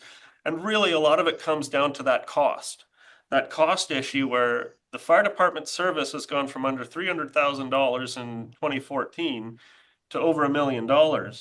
And that's not just MVFD. A lot of fire departments are having that. But really, that comes down to recruitment and retention. If you have troubles getting recruitment and retention, you got to start paying more to get these folks. And maybe we got to budget an extra barbecue a year or something, right? Or maybe there's a policy that's being very objectionable because a volunteer, if they want to go home, they can just go home. They don't have to give like a reason why they're not showing up anymore. And that's where it's kind of an extension on the 2016 fire department recruitment and retention. And I thank everyone for being a part of this because this is not an easy thing for me to have written because it's still something I don't fully understand, and I'll admit that. The social planning and the recreation service, it's like, okay, I can see like how we can address these issues. But a lot of the fire department stuff is challenging, and I appreciate, Andrew, the work that you've done to understand kind of the complexities of the situation. Oh, you're welcome. And one of the challenges here for the service review, but I mean in general, but I think for the service review is there's this, I think of fire departments as having this really strong articulation point at the fire chief. And so the fire chief, when you look at these operations bylaws, where that actually create the department, it basically says at one point, the CAO will appoint the fire chief, which I think, well, I won't give an opinion on that. But then the fire chief appoints everyone else, and the fire chief has these responsibilities, these authorities, these obligations, these, all this. And so the fire chief is responsible for everything below there. So in terms of a service review, it seems, a little bit, there's sort of a big watershed there of either staying outside of trying to review or change what the fire chief does, which is not necessarily out of scope, but I think the parties would have to agree, versus getting down into that, and whether that I would just hazard a guess, if you can solve your issues before passing that threshold, that's a lot simpler than getting into that level. Because those bylaws, one of the reasons for the change in 2017 was to bring the different fire department those bylaws into line with each other. They're all kind of different. Savory and Lasqueti were way off in the weeds somewhere, and MVFD and North Island, north side were different. So trying to bring them together. So that's a kind of huge another level. But I'll just raise that, and then I guess the first step, if we're trying to follow the same process, is there any questions from Jason and Clay on those issues, and comments on what, I guess, given there's some things that are really firmly in scope, some that are borderline, and some that may not be, and we want to confirm what they are. And maybe Mark isn't worried about those, but I think that would be a useful time to talk about those issues I just raised and that Mark talked about, to see if whether what we're actually going to include in the list of issues to move forward with. Of course, I'd like to hear from Clay. I'll just try to have that board perspective. So whenever you want me to go, just tell me. Yeah, because Clay's the only other participant. It's up to you, Clay, right now. Thanks. I mean, I looked down the list of concerns, and obviously I've gone through the original letter to the minister, and I don't see a lot of stuff on here that falls within the scope of a service review. We start out with the gossip. I'm not going to start considering gossip or stories in the community as a reason to engage in a service review. And I imagine some of the gossip and the stories have to deal with HR issues, which is totally outside of the scope of a service review. The costs, those are our responsibilities. The fire halls come up with budgets. They bring them to us and we approve them. So I don't see anything within the bylaw that talks about the costs. We can be more diligent with how we spend our money and what we flag on those budgets to remove them from it. But I don't see that as part of the service review. Again, there's very limited information in the bylaw that we can deal with. Fire hall communications, again, it's operational. It's not, if we step outside of that, we're not following standards. We can't have, I mean, I know this is an exaggerated analogy, but you can't have a fry cook down at the local McDonald's complaining to the board chair of McDonald's. You know, I know we're not that great at distances they are, but if you do that, you're liable to end up with problems. Because we've established a hierarchy, you know, the members go to the deputy chief, to the chief, to Ryan, to the CAO. The CAO speaks to us. That's how we have it right now. Now, if we wanted to talk about having, say, an annual conversation or maybe a report from the chiefs, that's, I mean, I don't mind having that conversation, but I don't see that as part of a service review. It's nothing that we would change in the bylaw to establish that conversation. I'm not saying it's a bad idea. I'm just saying that that's not part of a service review. The Tex Ada issue and the staff brought forward a report. That's their job. They saw a weakness, a potential weakness in the system. They saw a vulnerability. They reported back to us. They do that all the time. If they see something coming up, they let us know about it. The service area, that was mentioned, I think, by Jason. I'd be interested in discussing that because the concept of bringing the service area further down to Sultry Bay is going to increase the number of people that pay for it. And BC Ferries has had requests in the past for us to provide service down there. Well, they're, I guess it'd be qualified, not industry, but anyway, business. So they'd have deep pockets. So I'd certainly be open to exploring the concept of that. That would be part of the bylaw because the bylaw determines where the service occurs. So then, yeah, that is an issue in the bylaw. Right. The MVFD inspectors, investigators issue, again, I don't think that's a bylaw issue. We're working our way through that one. I certainly see the value in having the local chiefs have an opportunity to go in and investigate afterwards. But like we know, we're dealing with the province here. I think we got to hold out on that one for as long as possible because at the very minimum, maybe we get them to cough up some money whenever these things happen. We just roll over and say we want our guys to do it. Well, then we're going to be on the hook for the whole cost.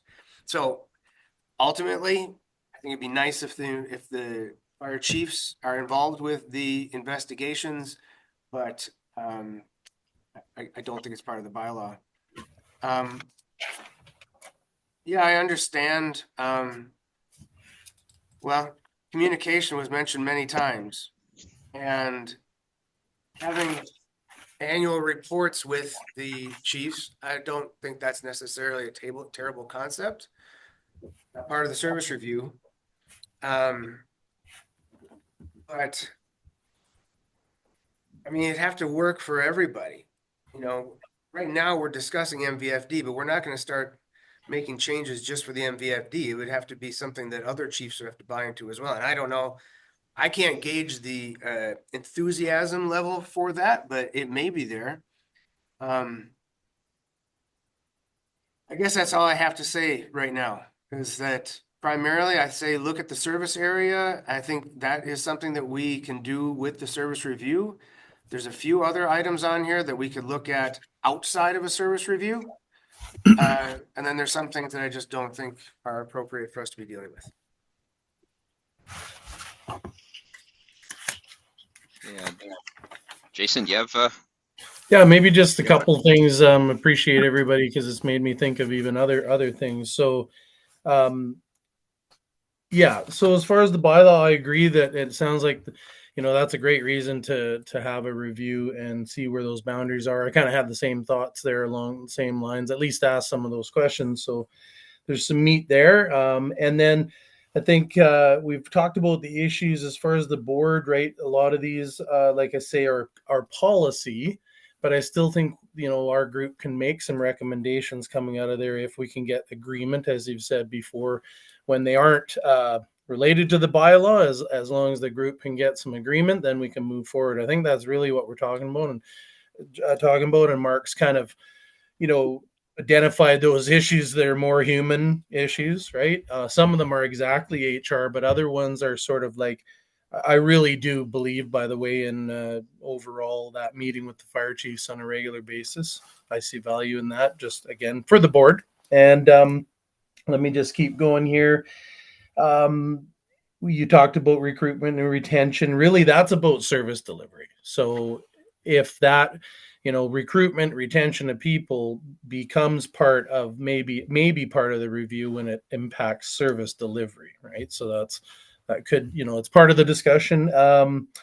You just talked about the inspections versus investigations as and we need to know like Clay said, we're working our way through those two very different things, and there's a discussion to be had about that again, policy, really how we use our resources if we have trained people and all that. So and then just let me quickly go through like again some of our support documents.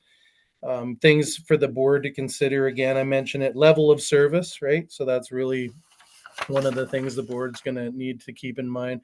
The service area came up, so that's a board thing as well. How does that, how does the board feel about that? And again, maybe getting more of a base for fire protection is a good thing overall. That would lead into the next thing the board is always considered with is cost containment. So again, those are the things in my role here with the group. I'll try to, and if you have any that you think, delegation, right? That's a board decision about delegation under service control. That's the next kind of section where we can delegate other bodies to to operate services. It is a power, but not that we're going to use it. And then again, back to service delivery. So control is also about service delivery, and there's some points there about elements of the service arrangement. It'd be incomplete without raising the issue of service delivery. So that's what we'll try to keep in mind. And yeah, like I said, is some things to talk about. A lot of them are policy related, but the engagement pieces are important. I think that's really where this stemmed from, and we've learned some stuff since then. Mark's been working on it for a while, and even if we consider the boundaries and improve that, step forward and then consider that regular review. Thanks, guys.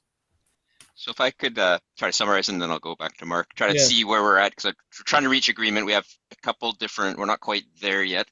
Not a surprise with this one. It's not as simple. But what I hear is there's, at least in terms of the issues that are agreed to, that you agree to move forward with, there's one related, if again, thinking about this meeting in the negotiating meeting, one would be about the bylaw, right? So review the bylaw and check, especially in particular the boundaries, right? So boundary issues and anything else in the bylaw, which is actually minimal amounts. That's the main one. The second, I think, which is about board communications, and I realize Clay may not be on board with this as fully as Jason and Mark, but I think that does seem to be a bit of have some merit to have on a negotiating meeting to talk about board communications, and a lot of the other items that are in Mark's notice might fall under that. And I'm hoping I'm going to look to. That's why I wanted to speak before you, Mark. If you maybe can see some of those things as covered under that, really this is about communications, and whether the issue being that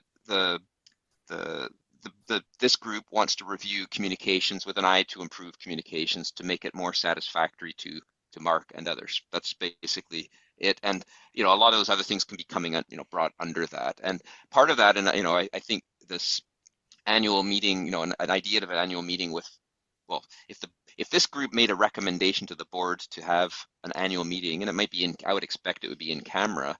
I'm imagining, and it would be probably worth considering for all the other departments, but that would be up to the board.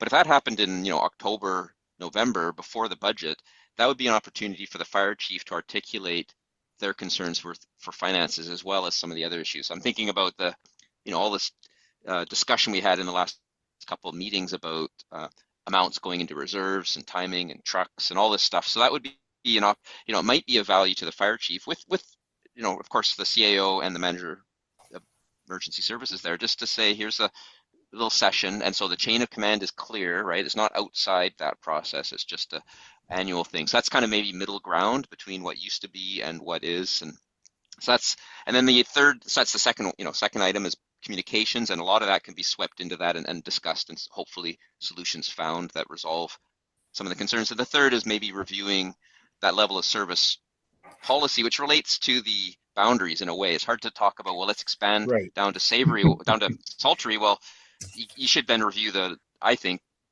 I would suggest it would be worthwhile reviewing the level of service, because do you want to expand it at the same level of service or a different level of Right. service? Do they just get the same thing, or is it just fire, or is it also the other things, right? First responder down to that, where's that line? Where does it end? And so there's a bunch of, they're related, right? And I think that is at least three things I can imagine for the first negotiating meeting that would move the dial forward a little bit on this. Okay, so Mark and then Clay. Yeah, sorry. I'm actually really glad that the service area boundary is being brought up, because it was one of the things that I've kind of had a little bit of concern of over kind of an extended period of time. One of the challenges with the service boundary is, of course, distance to the fire halls. I know we've been talking about fire hall replacements, but if we are going to continue on with the conversation of fire hall replacements, then where we locate, say, a new hall will affect the kind of service that can be received. And my understanding is, like, those levels of service, because you get like that insurance protection, is then based on the proximity to the hall. So like, if say there was no hall number one and it was all coming out of the Paradise Valley Exhibition Park, sure, we could say the service goes all the way to Sultry Bay, but they're not going to get the same insurance protection. So I do think that is something that we should definitely look into and consider. And one of the thoughts I had a couple of years ago was, what if we ended up moving hall number 2 to closer to like the Duck Lake Road intersection, and then that could potentially increase the service area like up Duck Lake, which is primarily community forest, but it's just something to think about, but not enough to rock the boat over. The service review, the scope of the service review is based on what the participants agree to. The minimum amount is just the bylaw.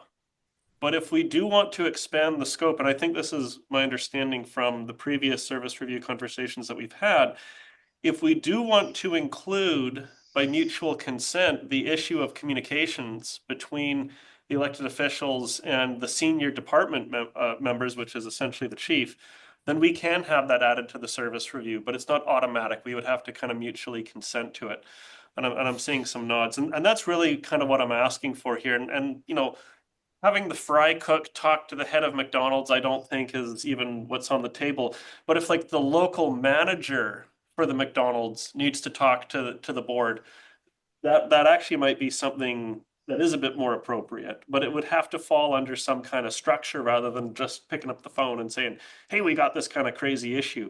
I like structure and I like form, because when things start going sideways or off the rails and you start getting all these rumors, there needs to be kind of like an avenue so that when people feel like they need to communicate some information, that there is an actual avenue to do it through. And I do believe you are correct that when a fire chief gets appointed, it's really interesting how I've been learning about this, because like a fire chief has so much like discretion at their fingertips for who gets appointed to what, their incident command, and everything they do. It's like, yes, they are beholden to the manager of emergency services and the CAO, but like their CAO can't possibly know everything, and there is so much that's in the hands of the fire chief.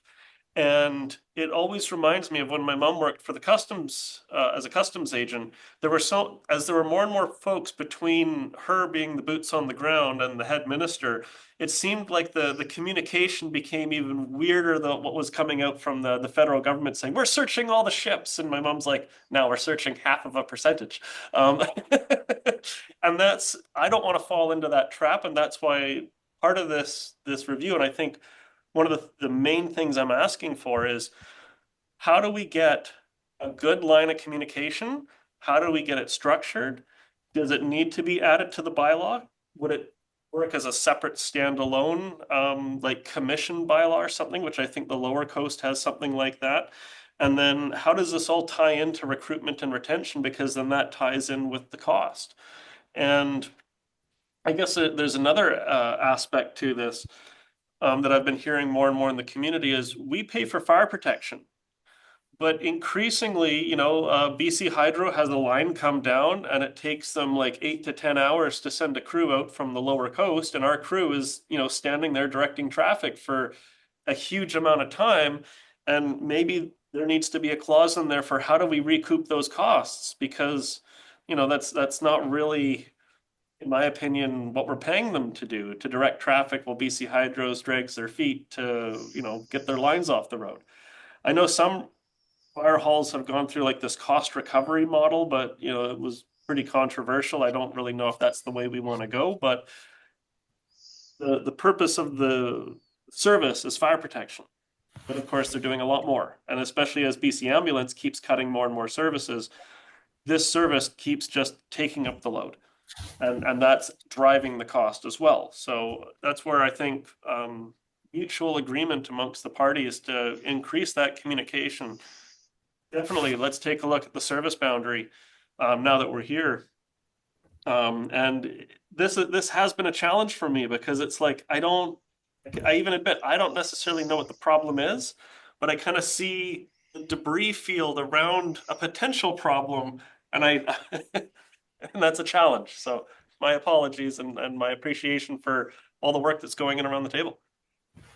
Yeah, and I'll hand it to Clay. I just want to comment on one thing you just said there, which I think it's important that to recognize we're not, there's a lot of stuff with fire departments. I mean, there's a lot in all of our place areas, and we're not going to be able to solve everything. So I think just knowing that and focusing as much as we can on a number of things that we can move forward on, I think would be much more constructive than trying to deal with all those, and just hopefully some of those other things will be resolved in other ways and other avenues. But I think that's kind of critical.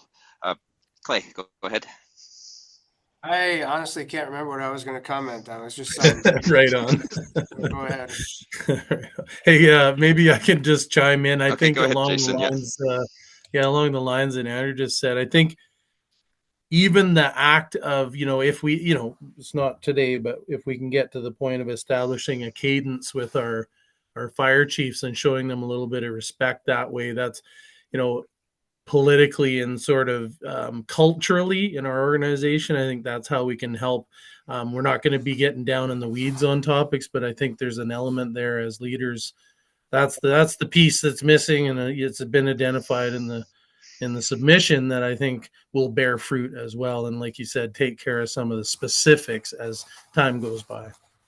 Yeah. Well, it would be, and if I rephrase that in a way, like on one hand, it would, if there was some action on that or discussion, it would show some members of the public are looking for that. Obviously, we've been getting lots of things, and yet we don't want to impose on operations. So we're trying to find that balance, and we find Yes. if we can at least talk about it. So that's the suggestion, to at least leave it on the table to talk about. And then we aren't solving things now. We've heard a lot of proposals for different things, bylaw changes, commission. Really, it's just the issue of communications. If we can agree, and this is maybe trying to get trigger Clay's mind because it was after I was speaking. I've got three things, and an additional one that's kind of part of one is the bylaw boundaries, but also cost recovery. So Mark mentioned cost recovery. That's part of the bylaw. Maybe there's alternate cost recovery than taxation. Maybe we can, maybe as a recommendation, ask BC Hydro for some dollars when we help. BC Ferries.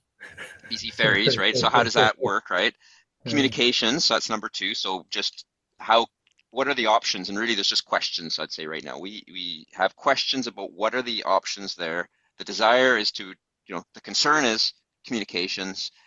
The question is how, and then what's the outcome? And this group could talk about what are you actually looking for that would solve some issues, but not all. I mean, I don't think, we're not talking about talking to the first responder. I think it's mostly about the fire chief, maybe senior, but I think it's mostly the fire chief. Given the operations bylaw and the appointment of the chief, that sort of seems to be the most practical. And then the third is level of service and in relation to the boundary. So maybe we do level of service together with the bylaw boundaries and have those three.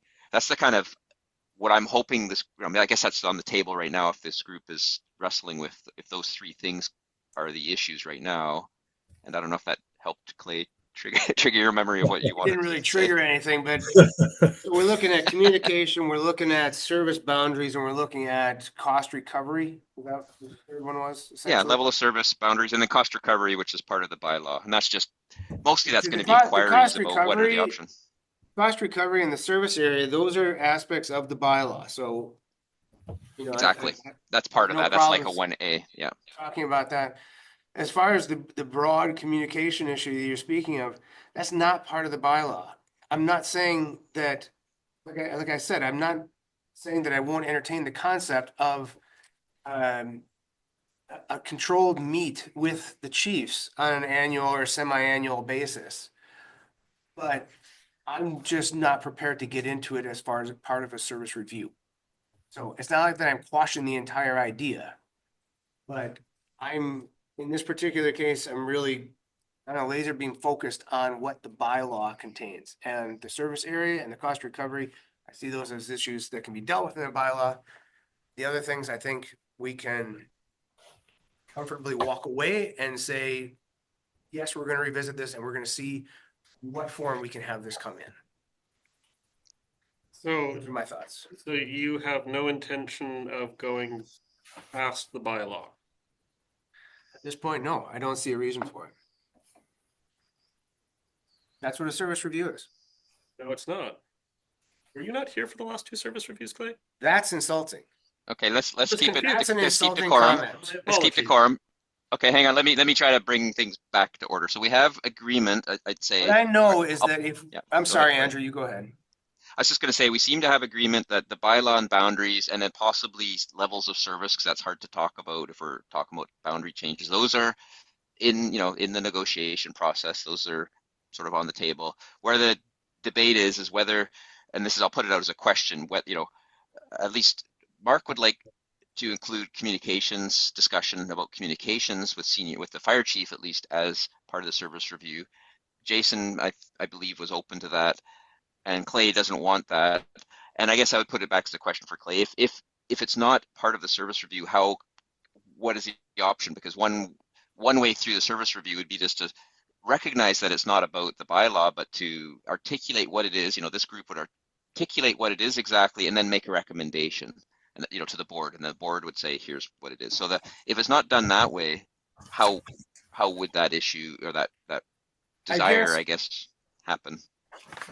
As far as having the conversation at this level, I could have a conversation about it. What I don't want to start doing is opening up the operations bylaw and the service policies, because I can see that being a never ending, rabbit hole that we go down. But as far as having a conversation about what form a meeting, or however you want to call it, with the fire chiefs would take, I can do that. I can sit here and have a conversation about it. And then we can potentially figure out how to go forward and bring something to the board, a recommendation to the board. So because I'm trying to see if Mark can agree to this process. So I'm trying, I see you want to speak too, Mark, but if this group were to talk about that, as you just said, Clay, and just aim to have a recommendation to the board rather than getting into the specifics of what would need to change in the operations bylaw, like it's kind of saying that's kind of going overstepping a bit according to Clay, but this group would say, this is the desire. What is the desire? The desire is suppose you did agree to a recommendation. If the recommendation said, we want the board to consider setting up annual meetings and making sure that's formalized so that it is guaranteed to happen. Then it's up to the board to say, okay, if the board agrees, board would say, staff figure this out, and then staff might come back and say that requires a change to our policy or our bylaw, some other bylaw or something. That's at the board level. This group would really be identifying the issue and saying the solution is that meeting. That would actually reach the objective. And now we're asking, this group would be asking the board to enact that and find the way to do that, rather than us getting into the operations bylaw. So if that's, and I'll hand it to Mark in a second, but if that's okay, then that would be an issue that would be included on the negotiation list, and that would be put on the agenda of the next meeting, and then we would go forward with that understanding. Okay, go ahead, Mark. Thank you, Andrew. Yeah, my understanding is there are parts of the service review that are they're kind of automatically covered. We don't have to agree on it. So for example, things like the boundary and the cost recovery that are contained within the service establishment bylaw, like those are just automatically kind of covered. Now, this meeting is about setting other topics or other issues that we may want to consider as part of our future negotiation meetings. So if we want to include the topic of communications between the board and I guess the fire chief, then at this point, we would say, yeah, we want to include communications as one of the points. That doesn't mean we get into all the details of it. It might be, super, super high level, like 10,000 feet, or it might be, getting even a little bit more like close to the ground, but that's a topic that comes later throughout this process. There were two other kind of topics or notes or points that I had here, and one of them was the overall recruitment and retention. The last time we did a recruitment and retention review was in 2016. And since a lot of those things have been implemented, I'm wondering if it might be a good idea to take a look at that as part of this service review of the 2016 recruitment and retention review, maybe have it only apply to the MVFD. And then, maybe one of the things that comes out of that negotiation is to say, hey, can we do a 2026 recruitment and retention review as well? So that's another point I would like to put forward, recruitment and retention. And then the last one, and maybe this is just kind of my own ignorance, but since the fire chief is the one that tends to have all of this leeway, I don't fully understand like what that whole description entails. So I'm wondering if part of the service review could actually cover like, what is the fire chief's like roles and responsibility and job description? Like that's, I don't intend to like, get all into the details or the muddy of it, but I really want to have a good understanding of it. And that's where I was wondering, could that also be, so the three extra points that aren't, I guess, automatic is one's communications, two is recruitment and retention, and then the third one would just be the responsibilities of the fire chief. And with agreement of all parties, then we can include that for future conversations at our next negotiations, I guess is what it's called. See, by Right, by so doing this would- that, you're cracking open the operations bylaw, essentially. That says stuff like authority of the chief and whatnot. I just think if we start going down that path, we can keep going down it forever. So I'd say if it's to understand what it is, that wouldn't have to be identified as an issue. That could be brought up under the communications item if we wanted to go down that road, because if it's about communications, then we, to understand that, and that would just be something we would review. We wouldn't, if it's an issue, then it's something that's actually on the table to potentially change. So it's kind of, that's the difference between them. So one would be that the item would be communication, looking at communications issues, however the wording would be, with a sub item is that, the next meeting would include a look at that, as opposed to, as the other option is it's an issue to review, in which case it's on, that's putting it on the table for actually opening it up and changing it. Those are the two paths, and then both are, it's not impossible to do that, but that would require more consensus from the whole group here, and so I think that needs to be really clarified to what the goal would be there.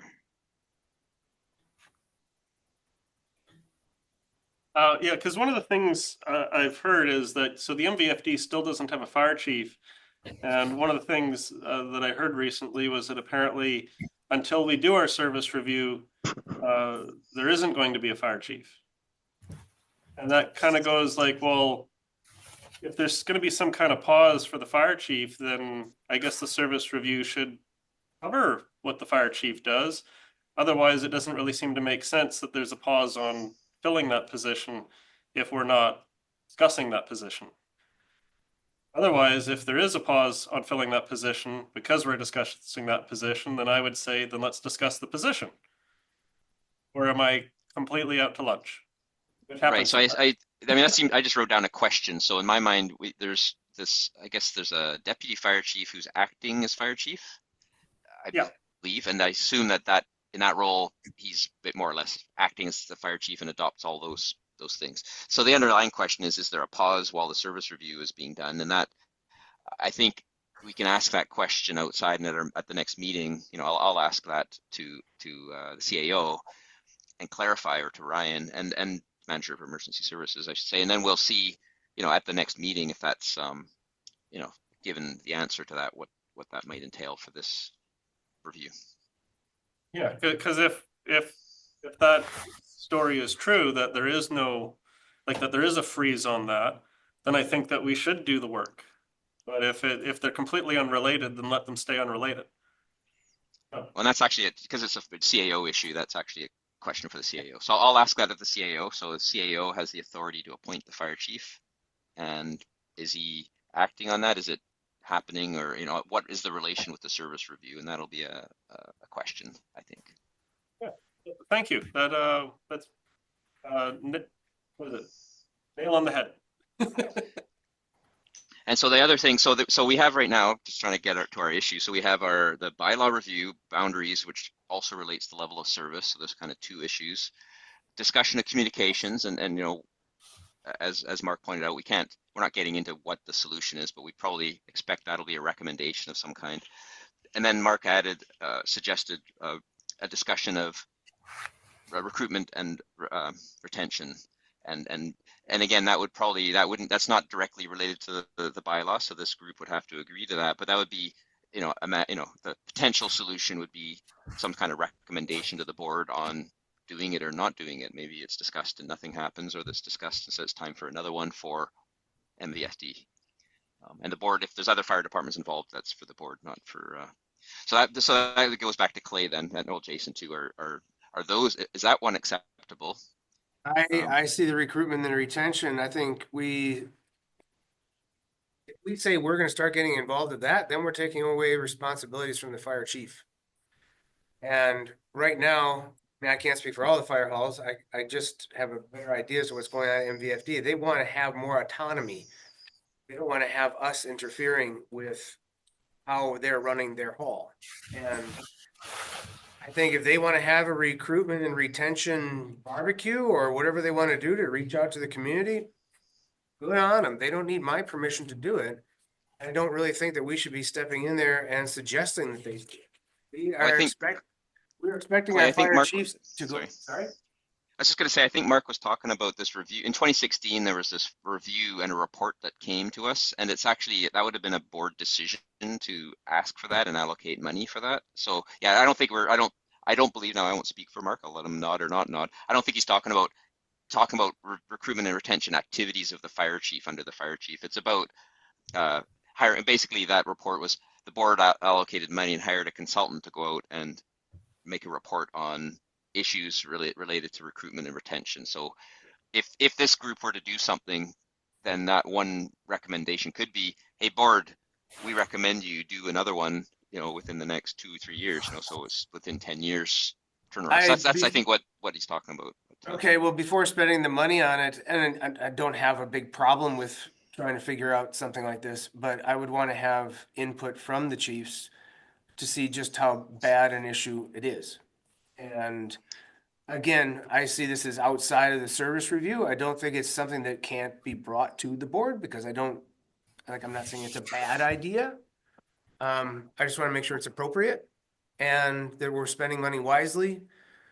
And I don't think it's a service review issue. It can be brought up as an idea. You do a notice of motion and present it to the board, and we'll see where it goes. So just for clarification, you don't consent to having recruitment and retention as part of the service review? No, I don't think it's necessary. And again, it's not that I'm against it. I just don't think it's part of this. At this stage, it's either you're in favor or you're opposed. I think I was just very clear that I'm seeing it as not a part of the service review. Yes. So when the community asks what's going on, I'll say, well, I wanted recruitment and retention to be part of the service review. However, it was not agreed to by all parties. So go talk to Clay. Yeah, as long as you go and tell them that I'm not against the concept of retention and service review. Because if you leave out certain words there, Mark, you make me look like a devil. Okay, too. I am not being very factual. Yeah, well, yeah, well, okay. No, you're being factual, but you choose your facts. Yeah, I think we gotta right, This is bring it what back Start up. threatening me by Mark and going Clay. out Okay, saying no, stuff to the order, community? order. Let's try to, threatening you with what? we're Telling the going down public that a you bad, don't have Let him talk.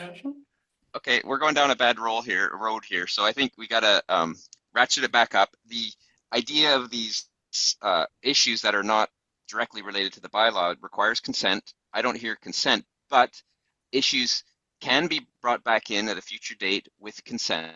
Okay, so if the group agrees to do this, so really what it seems to be is there's a question about whether there's input from the fire chief. Now, if there was a meeting with the fire chief, you'd just go and ask the fire chief if that's important. So I think what I would suggest maybe is it's just to try to get to a conclusion here. It's because Clay doesn't consent, it's not on the agenda, and there's no fault. I mean, it's not on the list of issues. There's no fault. Let's not cast aspersions or blame or anything. It's just not agreed to as part of the service review. It doesn't mean it's not an important issue to Clay. It just means he's not agreeing to it being on the service review, and that's as far as you can go with it. And he's got reasons for it, but that doesn't mean it can't come up in the future if we have some answers to some of those questions. So really, the understanding a bit better how that review in 2016 came about might help, and what was the process where that was made. And it's not out of the question for this committee to then agree, if it got proposed at a future meeting and if Clay agreed, okay, we can talk about it, it's now to do this and there's a recommendation, or it stays as a out of scope. That's the kind of how this works. Otherwise, Sorry. We lost your audio. We got you back. Back up Sorry. 15 seconds. No, and I was saying such insightful things, and Oh, Jason will no. have to repeat it. No, you'll have to hear me again. Wait, But I what? think, yeah. So there's always an opportunity to propose things that with consent for this, so this could come back, or it alternatively could be brought forward as a notice of motion. I mean, really, it's come up here. There's an issue. It's not out of this. Clay identified a process that could be done outside this, so you could almost say that's already a bit of a insight, and it could be done as a notice, and that would actually get it happening quicker sooner than later, or in front of the board. So that's actually maybe a practical thing, and it's from the legislative point of view. If Clay doesn't agree to it being on the list of issues, then it's not. But that doesn't mean if it that it could be considered later with consent. So in other words, if he changed his mind, he could say, okay, let's talk about it. But that's where we're at right now in terms of our agreed set. Okay, go ahead, Mark. Yeah, I actually really prefer the service review model that we're taking, because as we know, when we have our board meetings and finance committee meetings, they're very expensive per hour. What we're doing right now, I think, is one of the most cost-effective ways to dig into the problems. One of the nice things about the service review is this process, we identify an issue and we say, this is what we want to work on. When we get to the board and we put forward a notice of motion, that's putting forward a solution. And I don't want to put forward a solution before we've really hammered down the problem and then come to some kind of consensus.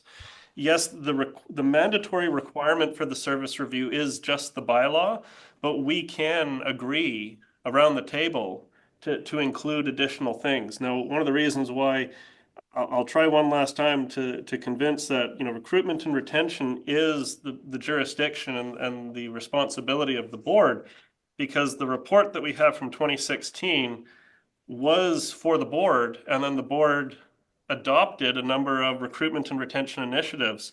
And I would be very happy to say, hey, let's ask the fire chief what he thinks about recruitment and retention, and whether or not this initiative that we adopted back in 2016 has been positive or negative in the fire hall. But the issue is there's no fire chief out there. The fire chief left in May.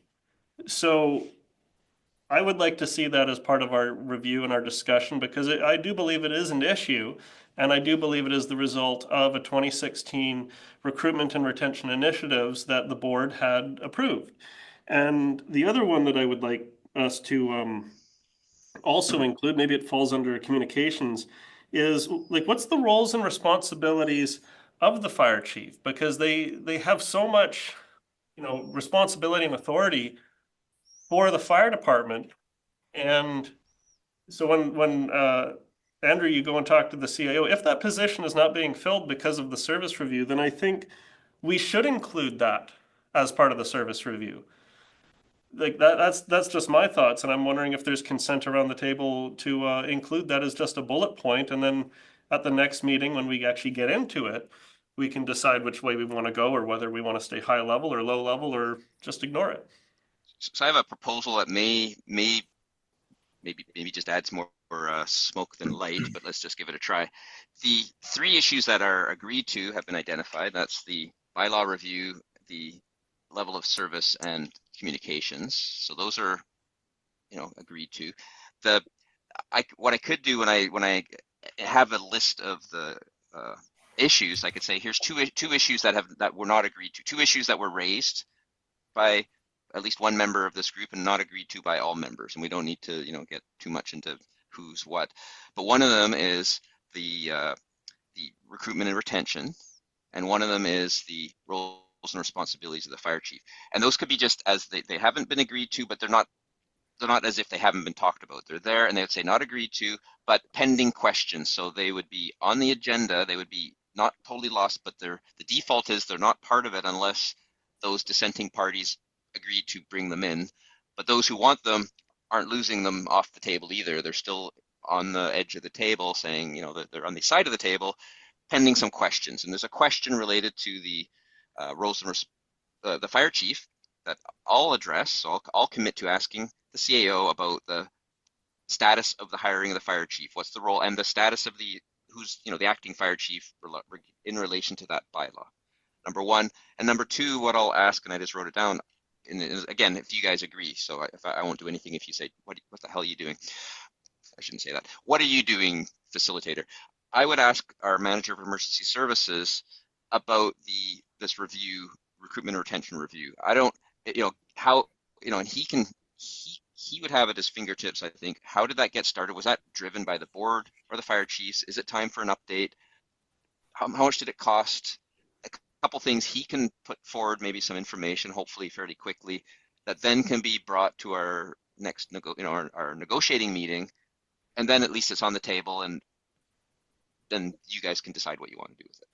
So it's kind of there, a placeholder for information, but it's not identified as one that has to be resolved by the formal statutory reserve, because then at one point, one member, Mark, you might say, okay, I've got enough now. I'm going to just bring a notice of motion and just go that way, and it has its pathway. Otherwise, Clay might say, okay, let's bring it in, let's talk about it, or everyone says, let's just stop talking about it. Okay, Jason, go ahead. Yeah, thanks. I just kind of want to remind that kind of keeping an open mind and the motivation, right, that behind, like, we're trying to resolve some issues here, and I think the recruitment retention point is just a symptom of the lack of communication, right? Like, because we have questions. So what I'm hearing is like we're asking a bunch of questions because we're not involved in the communication pathway. And so I think respectfully, we, like, to the point you just made about, and we're not a committee, right? So we're not committing to anything. We're tracking stuff, and really, this will occur again as we touch on certain elements of the service that we're delivering. So, like you say, I can respect not making big decisions on it, but it reflects a lack of communication, kind of both ways, right? Well, and that relates back to, we talked about this in a previous meeting. I see it, I'll just mention that, like, in terms of the costs, I think I'm trying to plant the seed for the three of you.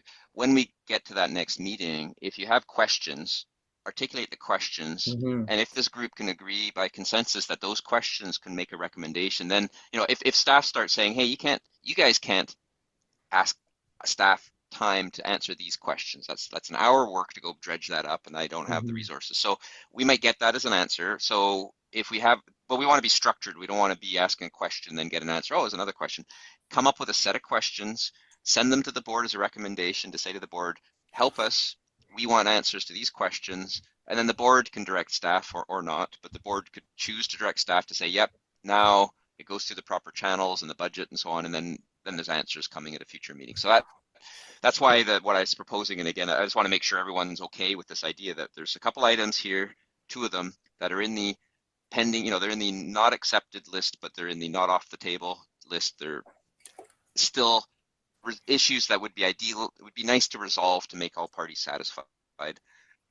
And there may be some questions, and then we can ask questions like that, and then keep that rolling forward. And eventually, hopefully, in the ideal world, there's a handshake, and the service is improved, and everyone's happy, and the fire department We're works not great. And paying we you get a enough, fire chief. Andrew. So anyways, Clay, I think you had your hand up there. Yeah, thanks, Andrew. Throughout this whole process, I just want everybody to remember, or just not remember, but for years at the MVFD, there's been issues, and communication has been brought to the forefront as one of those issues. Now, a lot of times it's not necessarily even the communication between staff and the hall. A lot of times it's communication between the chief and the rest of the members. There's been miscommunication, there's been information left out, there's been all sorts of stuff. And some parties have taken this as an opportunity to blow up problems when problems either are small or just don't exist. Right now, I feel that we're seeing a thawing of these relations, that the communications are getting better. In fact, just today, Bill was in for his monthly meeting with Al. And when I left, at one point, I came back like an hour later and his truck was still here. So We shouldn't be using name. This is recorded, right? Yeah, in this public, is a so public meeting, and you're getting into labor relations. we should probably just hold Yeah. off on names and stuff if we can. I want to say things are getting better. That's good. And sometimes you gotta let things heal instead of picking at a scab. Yeah. Well, I can say with fire chief, I mean, I think it's probably not uncommon that because the fire chief has all this authority. I mean, it's really clear. You look at those bylaws, the authority of the fire chief, and it's like appointing members and assuring this and ensuring that, responsibilities and jurisdictions. So they actually in this role that is really tough, more than other members. Other members show up, do their practice, go out on calls. I wouldn't say it's easy, but the fire chief has all this responsibility and takes flack. And sometimes people have unreasonable expectations of what the fire chief's supposed to do, and sometimes the fire chief might act beyond their jurisdiction because they have all this beyond their actual authority, because it's actually a position of fairly high authority. They have authority over. I mean, the Skeety one says the fire chief has complete responsibility and authority over the fire department, subject to the direction and guidance of board policy. So once the fire chief is in place with the board policy, full control. So that's where you got to be careful. Would you go below that line? That's why I mentioned if you get into that with wanting to change what the fire chief does, well, then you really might be tipping the apple cart over. But how do you improve some of the things that are concerned without going there? And recognizing that no matter what you do, the fire chief will have a lot of authority, has to, because during an emergency, they have to have that.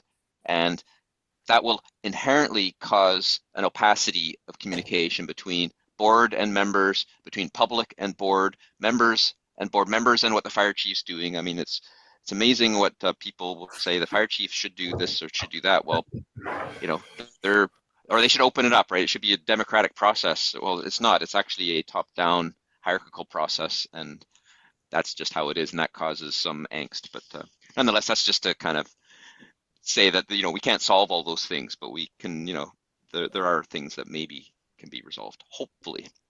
Mm-hmm. So we sort of getting there? Are we sort of on some sort of semi-agreeable place? I love that you brought that up. It's because you're absolutely right. My understanding is the fire chief has such wide discretion, but they also do have to follow board policy. And this is one of the things where, we did the Fire Safety Act kind of thing. And there might be some decisions we make at a board governing our policy, and it sounds good at the 10,000 feet. And it always makes me think about my mom, who is a seasoned bureaucrat. She goes, well, sometimes a policy is dreamed up, and when it gets to the boots on the ground, they go, this just doesn't make sense for us. And having that communication, even with the fire chief, like I'm not saying, okay, talk to the guys that are handling the hose, but that would kind of create an ability where they goes, hey, I'm having some trouble doing some recruitment and retention because of, this policy. And I go, oh, well, maybe I didn't realize that, when I read this policy, which was like 30 pages, I'm not specifying any policy, but sometimes you read a policy and my focus was on, like pages 8, 7, and 12. And meanwhile, the impact somewhere else might be on page 14. And it was my mistake or the board's mistake that we didn't fully comprehend it. And that's where that communication can be so valuable. Whereas if there is a challenge there, because they do have to follow board policy, but if there is a problem with board policy and how they're interacting with all of their other roles and responsibility, then it might be like a minor amendment to our policy. And, you know, it doesn't need to be a mountain out of a molehill. And that's where I think communication is so important, because it will allow us to, you know, deal with problems before they become big problems. So yeah, totally on the wavelength of what you're talking about there. Is they have a great deal of discretion, but they do have to follow our policy. And I want to know every now and then whether or not the policies that I'm voting usually in favor of this term are actually having a positive impact in the organization. Okay, sounds good. So if I just summarize where we're at, hopefully, so this is, you know, leading into item 8, which is the establishing the negotiation process, which I'll assume is mostly about scheduling a meeting. We would have three, you know, when I send out this list, we have 3 issues that are on the table. One is the bylaw review, and that's, you know, sub areas, area boundary, cost recovery issues related to the bylaw directly. The service levels, so that's related because that's tied to the area boundary, and communications between board and fire chief. 2 items that we haven't agreed to, that aren't agreed to, but that are, you know, still in discussion. You know, it would be the recruitment and retention review and the roles and responsibility of the fire chief. And so what could happen with that roles and responsibilities at the next meeting could at least, you know, what could happen, even if it's not an issue, it could be at least a review of the, you know, a review not in the sense of changing it, just an understanding that it could be on, you know, we could discuss it in terms of, do we understand, does everyone understand what that means? So, you know, and then that Clay would have to agree, or everyone would have to agree before you would actually make recommendations to change it, but at least understanding what does that mean, and that might help with the communications issue, and it might help with the recruitment or retention issue if needed. And if there are things in there that are identified that might be open to change, well, then maybe the parties in this group say it might be a consensus to say, okay, let's change it, bring it on the table, or alternatively, the answer might be no, don't need to change it, take it off the table. So that's what I'm suggesting as an outcome. And if we're good with that, then what we would do is basically agree to the process, which in my mind is schedule a meeting. I'll repeat, push the recorder. Schedule a meeting in the next 60 days, subject to all our busy schedules, with those items on the agenda, and move it forward from there. You got a thumbs up from me. Are we good? And I'll, you know, with all 3 of these things, I'll be writing up a little bit more. Somehow is the work landing on my lap, but that's okay. Well, we've all got our notes, right? We've all got our notes. And then it'll go to you. It'll go out to the group first. You will have to add to it. If there's a disagreement, then that's just going to be noted. I'm not going to arbitrate disagreements. I'm just going to note them and say there's a disagreement on understanding here, and we're not quite done yet. And that would then be the first thing to talk about at the negotiating meeting is, yeah, Andrew misunderstood, missed something, or it's not misrepresented me. Misrepresented. I didn't say that. So otherwise, I think that's where we're good. So is everyone around okay with that process? Is that, I don't want to put any process in people's way. I'm just, you know, kind of trying to steer or guide, you know, set the sails a little bit. But the wind keeps changing direction, so, you know, it's a bit hard. Always. Why, I appreciate it. Yeah, appreciate it, Andrew. Thanks for the, like I say, it keeps everybody on track, and we'll get there. We'll get there. And just one last thing. Let's try to get along. We'll try to not cast aspersion, try not to judge, you know, then react, then there's a reaction, because I would react too. And let's just try to be like, people have reasons for saying things. Let's try to not, you know, just because then it'll be more pleasant for everyone.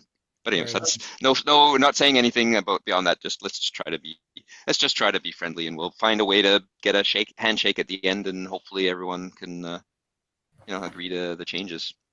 Thank you, Andrew. I'll try and do better, and my apologies, Clay. Thanks, Andrew. Yeah, I apologize for the way I acted. Thanks, guys. Well, that's kind of the whole point of a service review is you got disagreements, and it's to try and go through a process to be less disagreeable. Exactly. We want to vent the pressure without it, you know, causing harm. So that's the goal. Yeah. So yeah, I think we're settled on this one. This is the hardest one. So I think, thanks everyone, and we're adjourned, I think. So unless there's something else. Thanks, guys. Talk to you I'm soon. glad we did this one last. Yeah, well, we had everything exactly. We needed it was a good ordering. Okay. See And you thanks, later. Clay, for setting all this up. See you guys later. Right. Thanks. Oh, and are you gonna message Michelle? Yeah. Okay. Sure. I will go and push stop recording.